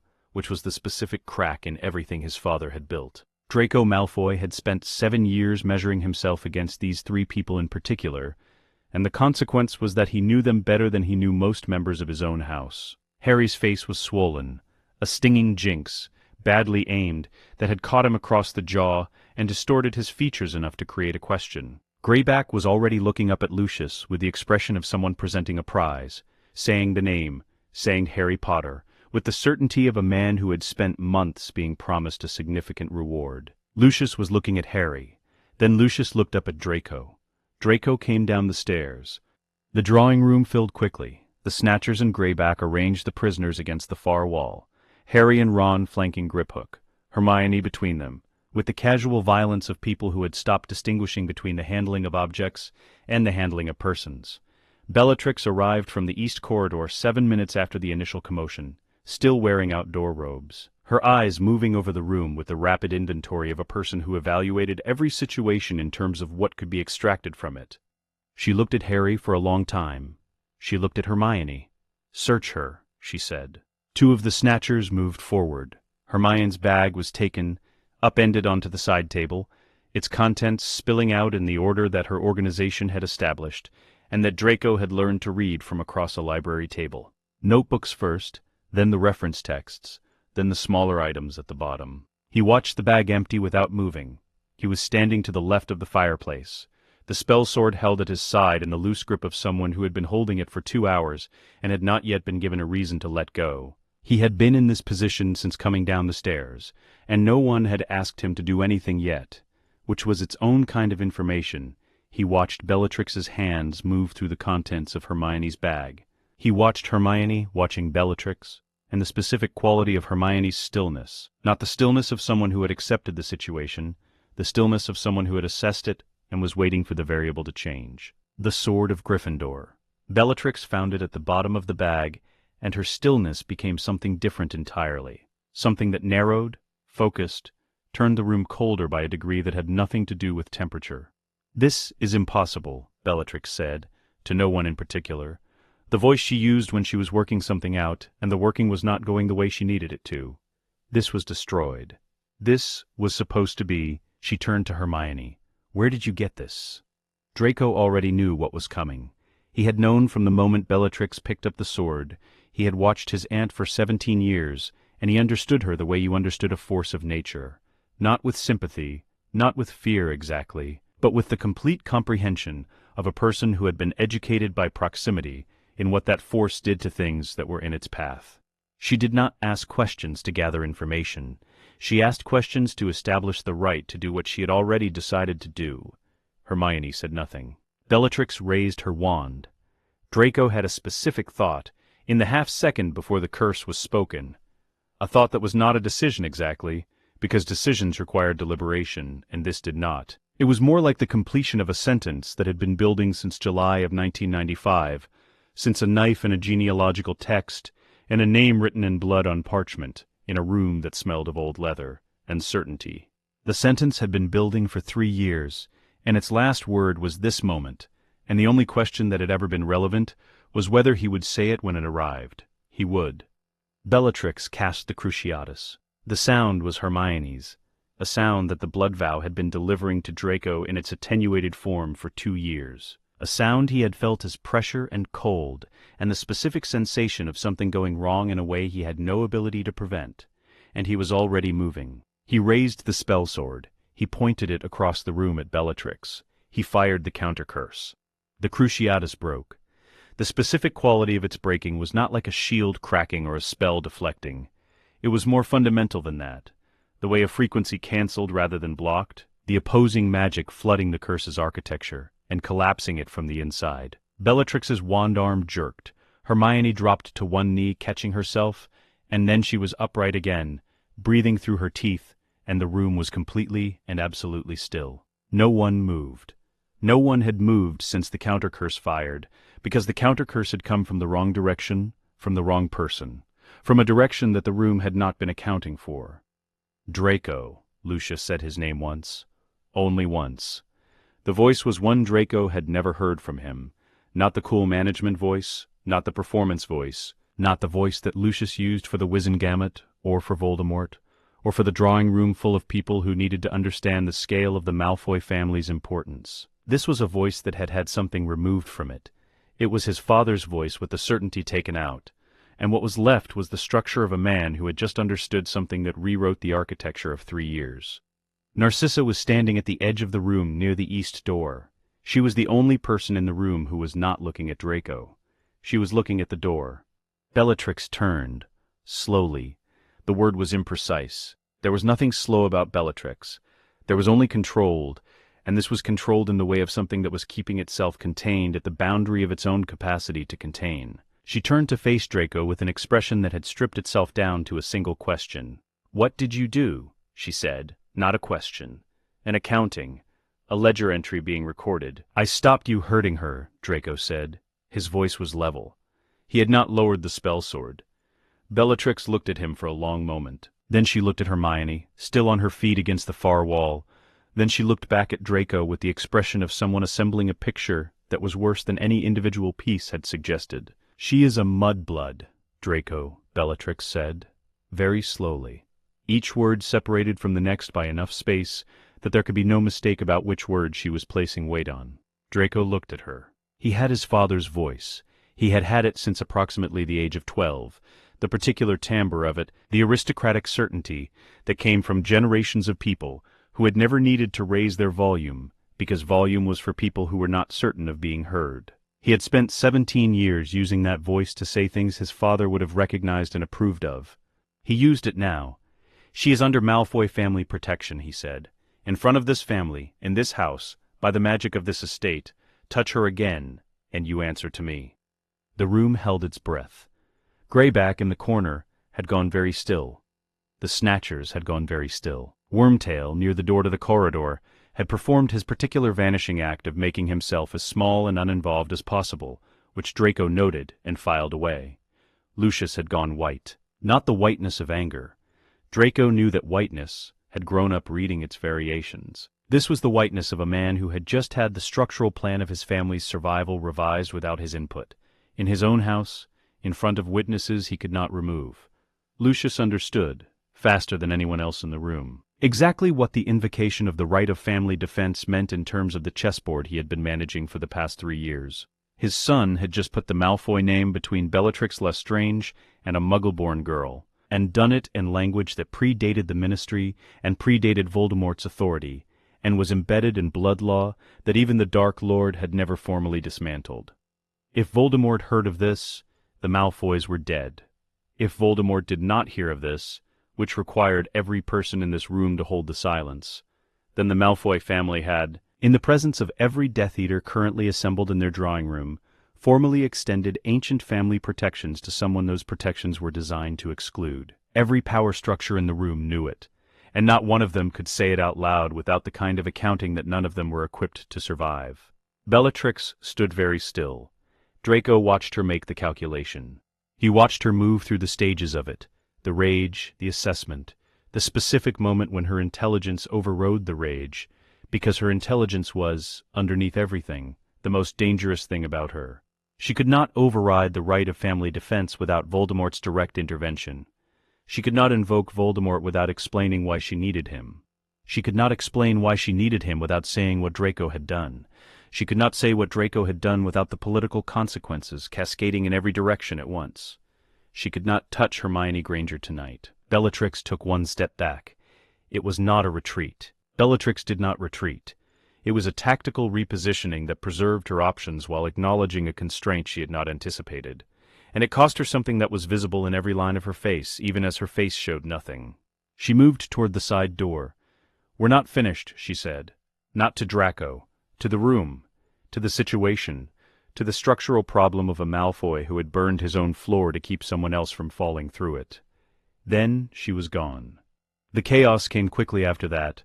It came in the form of a small figure in the entrance hall, a crack of apparition that was wrong in a way that violated the manor's wards, which meant something ancient had overridden something modern, which meant, Draco processed this in approximately 1 second, that someone had invoked a prior claim on the magic of this house, an older claim than the wards, and the wards had yielded to it. Dobby. He heard his father shout. He heard the Snatchers move. He turned to watch the drawing-room entrance, and saw from across the room Hermione being pulled toward the apparition point, the small figure hauling at her arm with the strength of something much larger than it appeared, Harry and Ron already moving the chaos of the room reorganizing itself around an exit that no one in it had planned for. She was almost at the door when she turned. She looked across the room at him. Not at the spell sword, not at Bellatrix's retreating back, not at the ring of Death Eaters now recalibrating toward the new threat. At him. She crossed the distance in 3 steps and pressed her hand, flat-palmed, against his left forearm.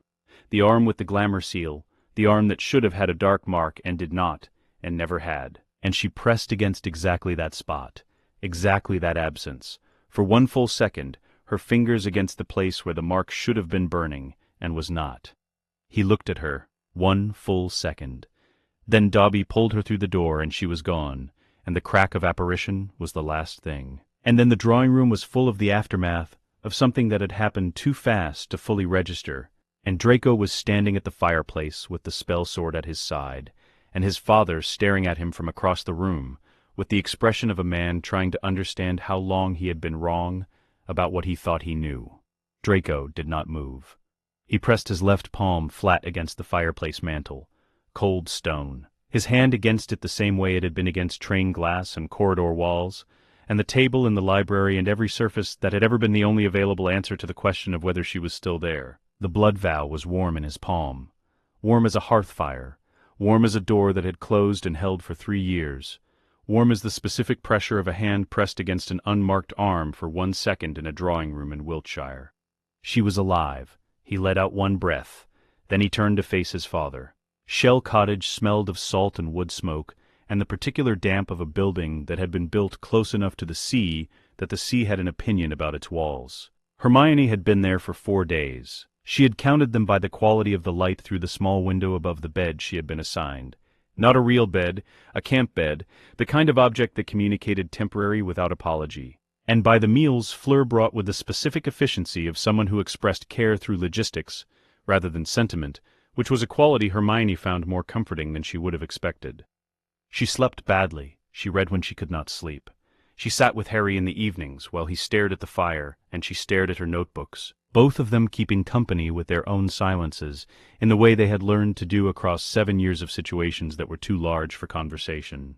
The blank parchment arrived on the 4th evening. It came through the small kitchen window, carried by a bird she had never seen before, a different bird again, which told her the relay architecture had changed again, which told her the old channels were gone. The parchment was folded once, sealed with plain wax, her name on the outside in handwriting she would have recognized in complete darkness. She took it to the window. She held it over the candle flame, not close enough to burn, close enough for the heat to reach the surface. The gray magic ink developed slowly, not the way standard invisible ink appeared all at once in a rush, but the way the Malfoy archive material always appeared, word by word, in the order it had been written, as though it was being transcribed again in real time by the same hand that had first set it down. "I've given you something you can't return. Don't try. Stay invisible. I'll find you at Hogwarts." She read it twice. Then she set the parchment on the windowsill, and stood very still with the candle in her hand, and understood, with the absolute clarity that had always been her most reliable and sometimes most inconvenient faculty, exactly what he had done. The tracking exclusion ward was in Section 4 of the Malfoy archive volume she had been transcribing since Year 5. She knew it the way she knew the contents of every text she had spent time with. Completely, structurally. The specific weight of each clause sitting in her memory in its proper place. She knew what it did, and she knew how it worked, and she knew therefore what divesting it required. It was not a reversible process. The archive text had been unambiguous on this point. She had noted it in the margins when she first read it.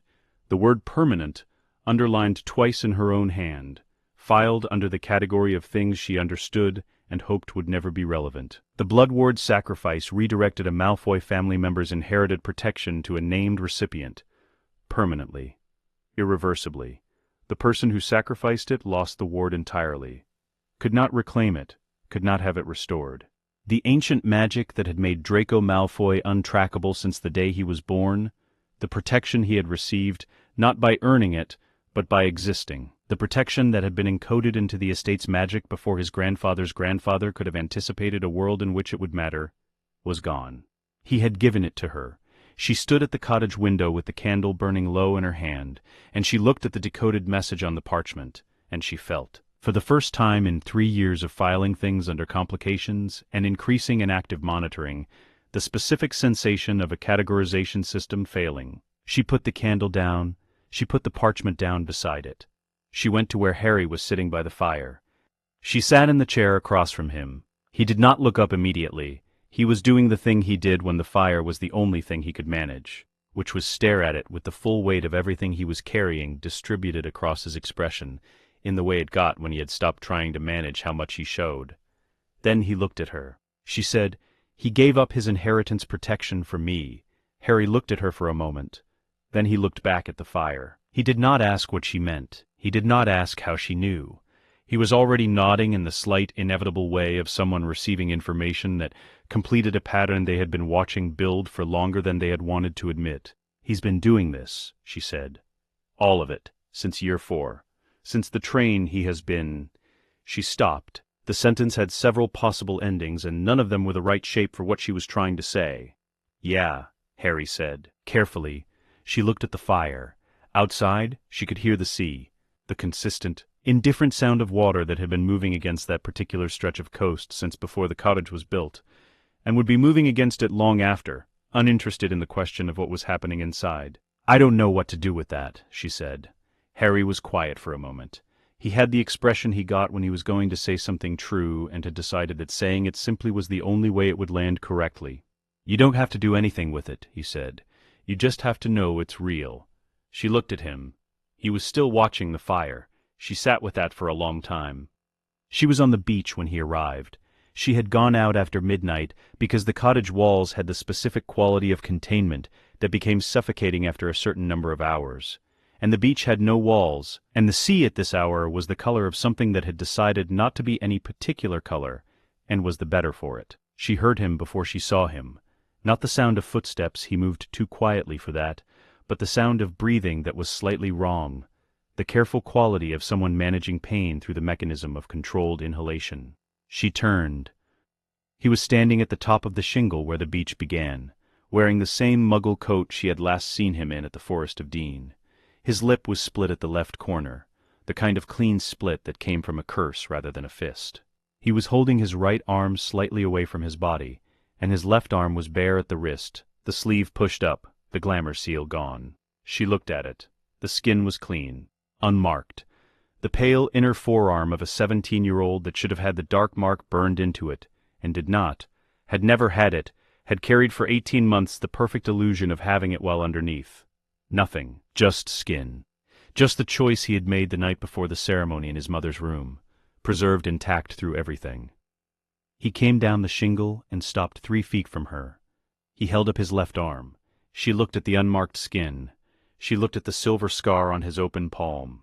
She looked at his face, which was carrying the specific exhaustion of someone who had been sustaining a performance for a very long time and had just put it down, not because they had chosen to, but because the infrastructure that held it up was gone. "How long," she said, "since the summer after year 4, the blood vow?"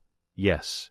She looked at the scar, the silver-white line across his palm, the one she had first seen in the restricted section library by lamplight, the one she had filed under the permanent kind and had been cross-referencing against the Malfoy archive ever since, building the picture piece by piece, until the picture was complete and undeniable, and she had kept looking at it anyway because looking at it meant acknowledging what it meant.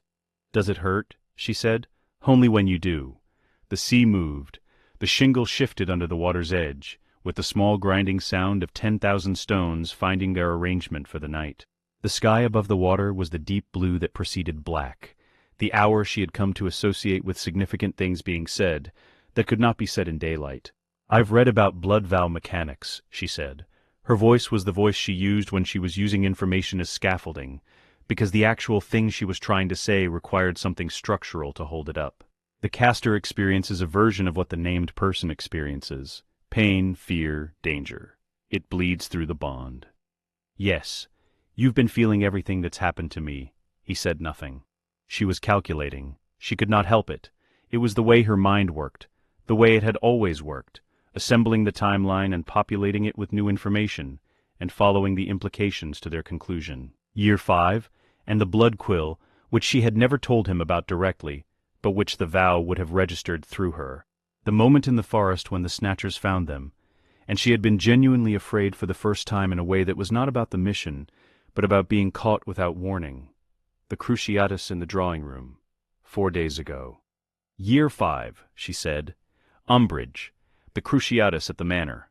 A pause. "You felt all of it," he said, very quietly, every time. She looked at him for a long time. The split lip, the careful way he was holding his right arm, the unmarked forearm, pale in the dark, carrying the absence of something that everyone who knew him believed was there. She thought about 3 years of intelligence packages arriving through a relay he had built alone in a Muggle post office. She thought about a rite of family interference scroll prepared with his mother's annotations and delivered outside Umbridge's door.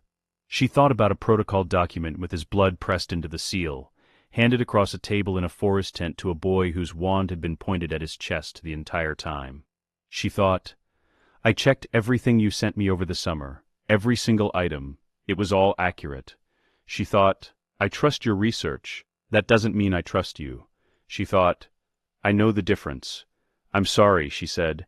I didn't know. The words came out without the scaffolding, without the structure she had been reaching for, without the intellectual framing she used for things that required framing. They came out the way things came out when you had stopped having the resources to protect yourself from your own sincerity.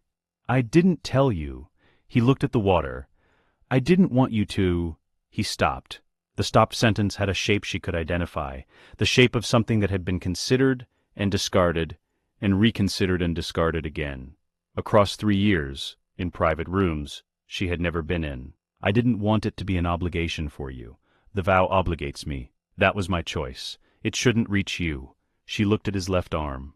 The clean skin, the scar on his palm. I don't feel obligated, she said.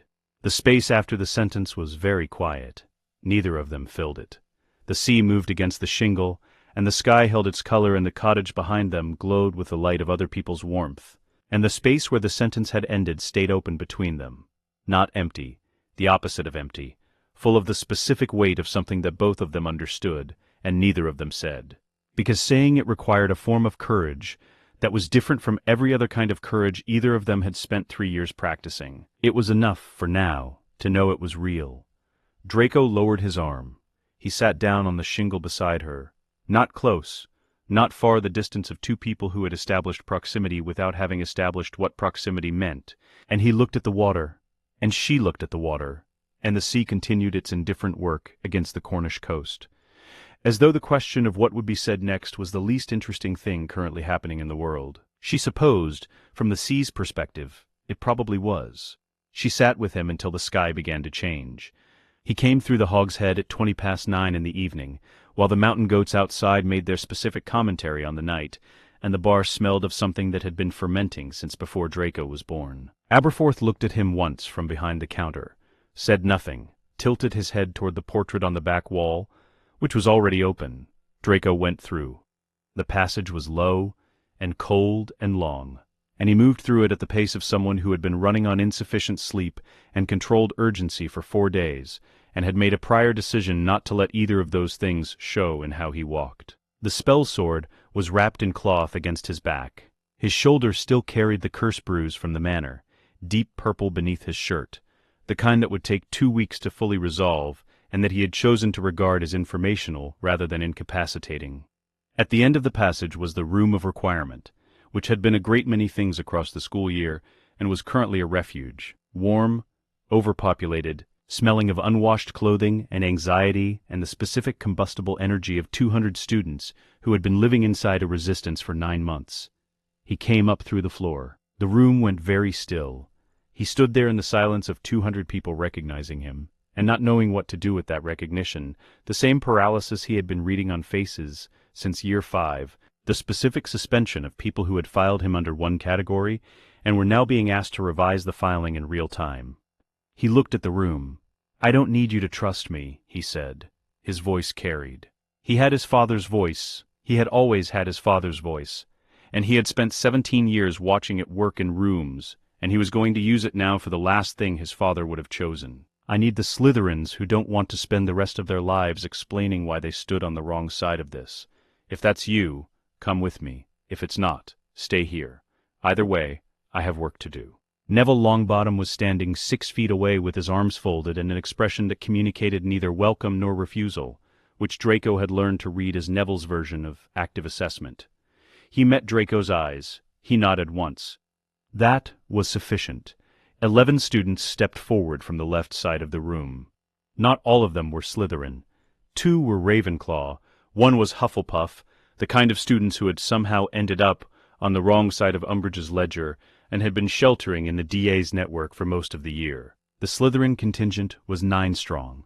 Zabini with his hands in his pockets, and the expression of someone who had made a private calculation and arrived at a conclusion he found philosophically distasteful but practically sound. Daphne Greengrass. 4 fifth years whose names Draco had spent 2 years learning not as classmates, but as potential assets. 3 fourth years whose parents had signed their families into the Death Eater orbit out of fear rather than conviction. Not heroes, None of them were heroes. They were practical, strategic, and scared. And that was sufficient. You're protecting the evacuation routes, Draco said. Eastern staircase and the 7th floor corridor. Non-combatants only. You're holding the path clear, not engaging. If a Death Eater comes through, you delay and send a signal. Blue spark, left hand, high. He looked at them. You're not dying for this. You're surviving it. There's a difference. Understand the difference. 9 heads nodded. They followed him into the castle. The battle began at the ramparts, and moved inward over the first hour, like water finding the level of a damaged vessel, filling every corridor, every staircase, every courtyard, every entrance hall in turn. Draco moved through it with the cold channel focus that 3 years of sustained double-agent work had trained into him, reading the room, reading the perimeter, reading the specific pressure points where the castle's defensive positions were thinning. The Great Hall was the hub.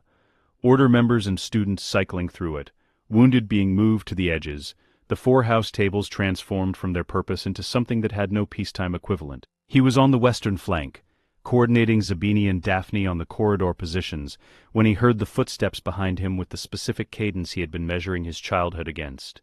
He turned. Lucius was flanked by 2 Death Eaters he recognized from the Manor's meeting rooms. Solid, experienced, the kind of men his father deployed when he wanted something done efficiently and without question. Lucius himself was in battle robes, his wand already drawn, his face carrying the expression he wore when he had arrived at a conclusion and was implementing it. The expression of a man who had spent 30 years being the most powerful person in every room he entered, and was not yet certain that this was a room where that would be different. "Draco," Lucius said, "come with me, now, before this goes further." Draco looked at his father. He had been preparing for this conversation for 3 years. Not in the way you prepared a speech, in the way you prepared for a load-bearing test, repeatedly from every possible angle, until you knew exactly which points would hold and which would require reinforcement. He knew every argument Lucius would make. He knew the love underneath the control, and the fear underneath the ideology, and the specific terror of a man who had built his entire life on the premise that blood determined value, and was now watching his only son become evidence against that premise. "I can't do that," Draco said. "You don't have a choice. I've had a choice since the summer after year 4. A pause. I just didn't tell you." Lucius looked at him for a long moment. Something moved through his father's face, something that was not the Malfoy performance, and was therefore something Draco had very little experience reading on him. It lasted approximately 2 seconds. Then Lucius raised his wand. Not the killing curse. Draco had known it would not be the killing curse. Lucius did not want him dead, which was the specific difficulty of dueling your father, that his objective was to immobilize rather than eliminate, and that gave him more options than Draco had. He blocked the first curse. He countered the second. The third drove him back 3 feet, and he felt it in the curse-bruised shoulder, with the specific sharp clarification of pain that the body provided when it wanted your attention.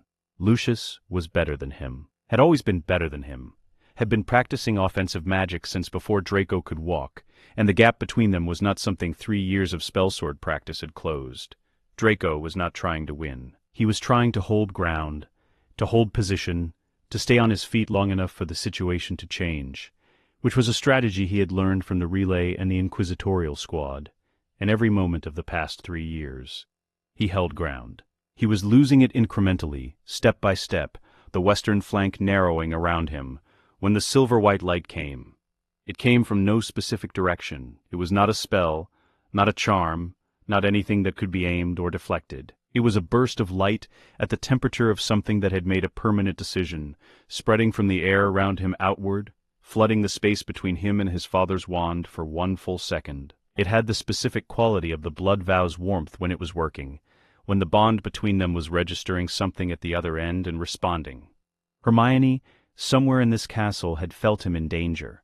The light broke Lucius's concentration, not dramatically, just enough. A flinch, an adjustment, a half-second of recalibration. A figure stepped between them.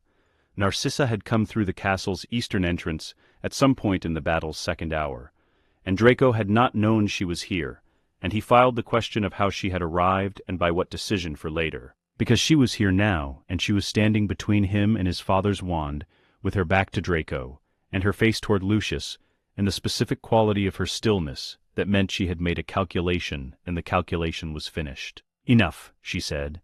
"Narcissa." Lucius's voice had something in it that Draco had not heard from his father when speaking to his mother. A fissure, a small one, the sound of something that had been load-bearing for 30 years, and had just been asked to bear too much. "He is our son," Narcissa said. Her voice was the voice she used in the conservatory, the voice that was not performing anything. "Our son. Not his soldier, not his symbol. Ours." She did not turn around. "Go." Draco went. He did not look back. He heard his father say his mother's name again behind him. Once. The same way you said the name of something you did not want to lose. And then he was through the great hall's western door, and into the corridor beyond, and the sound of the battle folded back around him. Harry found him near the courtyard entrance at midnight. The battle had entered the suspended quality of its worst hour. The Death Eater perimeter had tightened, the castle's defenders were conserving, and somewhere in the forest, Voldemort was doing something that had made every magical creature within 2 miles go silent. Draco was standing with his back to the wall, the spell sword at his side, the Slytherin contingent positioned along the corridor behind him. His shoulder was bleeding through his shirt. A curse had caught him obliquely on the battlement 20 minutes ago. He had decided it was not a priority. Harry came around the corner at speed, and stopped when he saw Draco, and then did not stop, came the remaining distance, and positioned himself beside him against the wall, which was the particular geometry of people who had arrived at the same side of a fight and were using the same piece of cover. "He's going to call the ceasefire," Harry said. He meant Voldemort. He said it the way he said things he had already accepted, the way he said everything he had already accepted, which was with the specific flatness of someone who had been making peace with difficult facts since he was 11. "He's going to announce he's won. He's going to ask for me." Draco looked at him. "You're going," he said. "Yes." "You know what the forest means." "Yes." Harry's jaw was set. His glasses were cracked at the left lens. He was looking at the corridor ahead, not at Draco. The way he looked at things he needed to see clearly, and could not afford to see the way they actually were. "I have what I need. The Horcrux mechanics, your information, the Lestrange vault, it all mapped. There's one left." He paused. "It's in me. Has been since I was a baby." Draco went very still. "I know how to finish it," Harry said, "without dying, or not entirely dying." He said this with the specific tone of someone who found the distinction technically necessary, even if experientially unclear. "I need you to hold position. Hold the Slytherin contingent. Hold the flanks. If it works, I come back. If it doesn't, if he kills you," Draco said, "I can't protect her." Harry was quiet for a moment. "He won't," he said. "How do you know?" "Because I'm not fighting him." Harry pushed off the wall. He straightened his robes with the automatic gesture of someone who had been taught that composure was the last thing you gave up. "I'm surviving him." He went toward the forest. Draco stood in the corridor. The Slytherin contingent was holding position behind him, 9 students who had made a practical decision and were living inside it, and the castle was quiet in the specific way of things, waiting to see what the next thing would be. The blood vow was warm in his palm. He pressed his hand against the wall beside him. The cold stone, the same stone that had been absorbing this kind of pressure for 1,000 years. And he waited. He did not know if Harry would come back. He knew Hermione was alive. The vow was warm and specific and unambiguous on this point, the way it had been every time, since the first time, since July of 1995. In a room in Wiltshire, with a silver knife and a name written in blood, and the door closing somewhere in his chest, with the quiet certainty of something permanent. She was alive. He kept standing. Harry came back. He came back out of the forest, and into the great hall, and Voldemort followed him, and the battle's final hour was the hour in which everything that had been building for 17 years resolved itself in the single, anticlimactic, utterly final way that things resolved when they were actually finished. Draco was on the western balcony. He had moved the contingent there 30 minutes before Harry's return. The high position gave the broadest sight lines, the best perimeter monitoring, the longest advance warning of Death Eater movement. He was looking down at the hall when Tom Riddle fell. Not dramatically, not operatically. He fell the way things fell when the structure holding them up was finally and completely gone. And the sound it made was the sound of an absence where something had been. Draco pressed his palm flat against the balcony railing. The blood vow flooded through him. Warm, steady, the specific warmth that he had learned to read as her alive and safe and present in a room somewhere nearby. And it was fuller than it had ever been, the warmth of something that no longer needed to brace against the possibility of its opposite. Below him in the hall, Harry was surrounded by survivors. Ron was there. And Hermione, he could see her from the balcony, brown hair and school robes and the specific upright quality of her posture that she maintained even in the immediate aftermath of catastrophe. Because some things were structural. Harry said something. She laughed through her tears. Draco leaned on the balcony railing and watched her. He thought, I spent 3 years not letting myself look directly at what this was. He thought, I don't have to do that anymore. The hall below was loud with the specific sound of people who had survived something together. Not celebration exactly, not yet, but the sound of people taking inventory of who was still there and finding the answer sufficient. Outside, the May morning was arriving over the lake with the indifference of a world that had been turning through the entire night regardless of what was happening inside this castle, and would keep turning. And that was the point. Behind him, Zabini said, What do we do now? Draco looked at the hall below. He looked at the silver scar on his palm, catching the first morning light through the high windows. He said, We go down. He pushed off the railing. He went down to where the world was putting itself back together, and for the first time in 3 years, he walked toward it instead of around it. The Wisengamot hearings began in June and ran through August, which was the specific kind of institutional efficiency that the ministry managed when it needed to demonstrate that it was doing something before anyone asked too many questions about what it had been doing previously. Lucius's hearing lasted 2 days. The verdict took 11 minutes. Narcissa's hearing lasted 4 hours. The testimony that occupied most of it was her own, delivered in the precise, unhurried voice she used for things she had decided to say completely, covering the glamour seal ritual, the right of family interference scroll, the legal language she had drafted for a son who had been running a covert intelligence operation out of her house for 3 years, without her official knowledge and with her complete unofficial support. The Wisengamot accepted the mitigating circumstances, supervised probation. 2 years. She accepted this with the equanimity of someone who had calculated it was survivable and moved on. Draco's hearing was set for the 3rd week of August in the Wisengamot's main chamber, which held 200 members when fully occupied, and on this particular morning held 214 because the gallery was open to the public, and the public had opinions about what Draco Malfoy was, and had decided to bring those opinions in person. He sat in the chair at the chamber's center. The chair was not comfortable. It was designed to communicate the weight of the proceeding to the person occupying it, and it succeeded. He sat in it with his back straight and his hands in his lap, and the expression he had been building since the summer after year 4, not the performance expression, the actual one underneath, the one that communicated he had already run every version of this room and was prepared for all of them. The presiding member read the charges.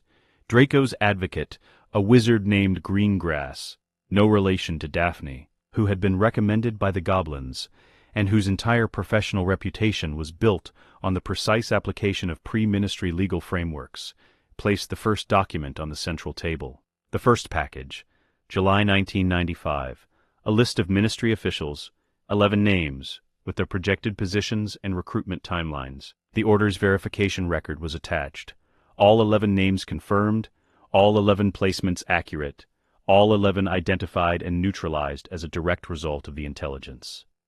The second package, August 1995, a Death Eater operational schedule for the first month of the school year, which had allowed the order to move 3 safe houses before the raids reached them. He kept going. 47 packages over 3 years, 47 items laid on the table in sequence, each one authenticated by the order's own records, each one corroborated by testimony from order members who had used the intelligence, each one representing a choice made in a house in Wiltshire, or a school corridor, or a Muggle post office in Holborn, by a 15-year-old boy who had not been asked to and had done it anyway. The blood vow mechanics were verified by the Ministry's own curse breakers, who confirmed the scar's magical signature, its binding structure, its involuntary consequence clauses. The glamour seal was verified by a specialist from the Magical Law Enforcement's Artifact Division, who confirmed it had functioned exactly as described. The Vault Protocol was entered as evidence. The Gringotts operation was entered as evidence. The testimony of 9 Slytherin students who had held the evacuation corridors during the battle was entered as evidence. Then Greengrass placed the final document on the table. It was the Educational Decrees file, Umbridge's formal record of the right of family interference, filed in October 1995, cited under the pre-ministry legal framework, referencing the Malfoy estate's authority to extend noble family protections to a named individual outside the formal guardianship chain. In the official ministry record, for the first time, the name of the protected entity was read aloud into the Wisengamot chamber, Hermione Jean Granger. The chamber was very quiet after that. The presiding member called for the vote. The vote was not close. In the gallery, Hermione was sitting in the front row between Harry and Narcissa, which had required a specific and conscious decision on her part to arrange, because the symbolism of it was not something she had chosen unconsciously, and she wanted to be deliberate about the things she chose. Ron was on Harry's other side. He had been there since the doors opened. He had not said much this morning, which was Ron's way of communicating that he was taking the proceedings seriously, and which Hermione had always found more reassuring than his words. When the presiding member read the verdict, acquitted on all charges of Death Eater collaboration, formally recognized as a covert intelligence operative under conditions of extreme personal risk, for a period of 3 years. Hermione's face showed nothing. This was not because she felt nothing. It was the opposite of because she felt nothing. It was because what she felt was too large and too specific for the available expressions, the kind of feeling that needed more resolution than a face could provide. That was made of 3 years of verified intelligence packages, and relay messages, and a right of family interference, delivered outside an office with a blood quill and a beach in Devon and a balcony above a great hall at dawn. She filed it under finally. She allowed herself, very briefly, to be glad. Beside her, Narcissa was looking at her son in the chair below, with the expression she had worn in the conservatory in August of 1995, when she had poured him tea without being asked. The expression of a woman who expressed the most significant things through the precise management of warmth, delivered without ceremony, as though warmth announced was a lesser kind. Draco looked up at the gallery. He found her immediately, which she noted. She gave him nothing from her expression. He gave her nothing from his. They looked at each other across the chamber for 2 seconds, in the way they had always communicated the things that didn't fit anywhere else, and then the chamber was moving around them, and the moment resolved into the noise of 200 people processing a verdict, and it was enough. 6 months after the battle, the Hogwarts library closed at 11. Hermione knew this because she had been counting on it. She was completing the independent study equivalent of her 7th year. The ministry had established a formal pathway for students displaced by Carrow Year Hogwarts, and she had discovered over the previous 4 weeks that the restricted section after hours had the same quality it had always had, the patience of things that had been waiting to be understood for a very long time and had not given up. She had not been sleeping well. This was not new. She had not slept well since May, and she had made peace with it as a structural fact of the current period, which she had filed under active reconstruction and was managing accordingly. She pushed through the low iron gate at 11:30. He was at the far end of the table, the same position, back to the wall, the Malfoy text open in front of him. The lamp at the table's edge, throwing light in the same direction it had thrown it 2 years ago, when she had come in through this gate for an entirely different reason, and found him already there. He looked up when she came in. She sat down, not at the far end, in the middle, the distance of 2 people who had been in this room together before and had no need to re-establish the geometry of it. They looked at each other across the table. He had a cut above his left eye that was 3 weeks old, and healing badly, which was the consequence of a dark artifact evaluation that had gone imprecisely according to his most recent letter, and which she had formed an opinion about that she had not yet delivered. His hair was shorter than it had been at the battle. He looked, she thought, like someone who had been sleeping slightly better than she had, which was still not well, but was an improvement. "I'm writing a proposal," he said. "A new category of Hogwarts course. Advanced defensive magic, including the gray magic protocols from the Malfoy archive. Accessible to all students regardless of blood status." He paused. "I need a co-author. Someone with the academic credibility to get the Wisengamot Education Committee to take it seriously." She looked at him. "That's a terrible first date, Malfoy," she said. He laughed. She had heard him do many things with his face over 7 years. The smirk, the performance of amusement, the specific contempt-adjacent expression he used when someone had said something he found structurally insufficient. She had not heard him laugh. It was different from all of those. It was the sound of something that had stopped performing its category and was just being what it was. "I know," he said, "but it's honest. I'll co-author," she said, "on one condition. Name it." She looked at his left hand, resting on the table beside the open text. The silver scar, pale in the lamplight, the same temperature it had been since July of 1995. "Tell me what the blood vow feels like now," she said. He held up his palm. The scar caught the light. "Warm," he said. "Constantly. It used to register differently. There was a directional quality to it, a pressure when you were in danger, a specific kind of cold when something was wrong. Now, it's just—" He paused, looking for the precise word which she had always found was how you knew when someone was telling you the truth about something, rather than a version of it. "Warm, like a hearth fire that isn't responding to anything particular, just present. What does that mean for the vow mechanics?" she said. "According to the text." "According to the text," he said carefully, "it means the named person is no longer in danger." A pause. "But I think there's more than one reading." She looked at the scar. She looked at his face, the face that had worn contempt and performance, and fear and determination across 7 years, stripped down now in the restricted section's lamplight to something younger and more honest and more tired and more present than she had ever seen it. The face of someone who had stopped performing and was simply sitting in a room with her at 11:30, with an open text between them and a proposal that needed a co-author. She pulled her notes toward her. "We should start with the passive legilimency chapter," she said. "That's the most defensively critical and the most legally complex. If we establish that framework first, the rest of the curriculum architecture follows from it." "I agree," he said. He moved the Malfoy text to the middle of the table. They began. 2 years later, in May of 2000, the Reformed Wizarding Educational Standards Committee met at the ministry in a room that smelled of old wood and institutional ambition, and adopted by a margin of 31 votes to 4, a comprehensive curriculum reform that made defensive magic history and magical law, mandatory components of Hogwarts education, for the first time accessible without blood status restrictions of any kind. The co-authors were listed in the official record: Hermione Jean Granger, Draco Lucius Malfoy.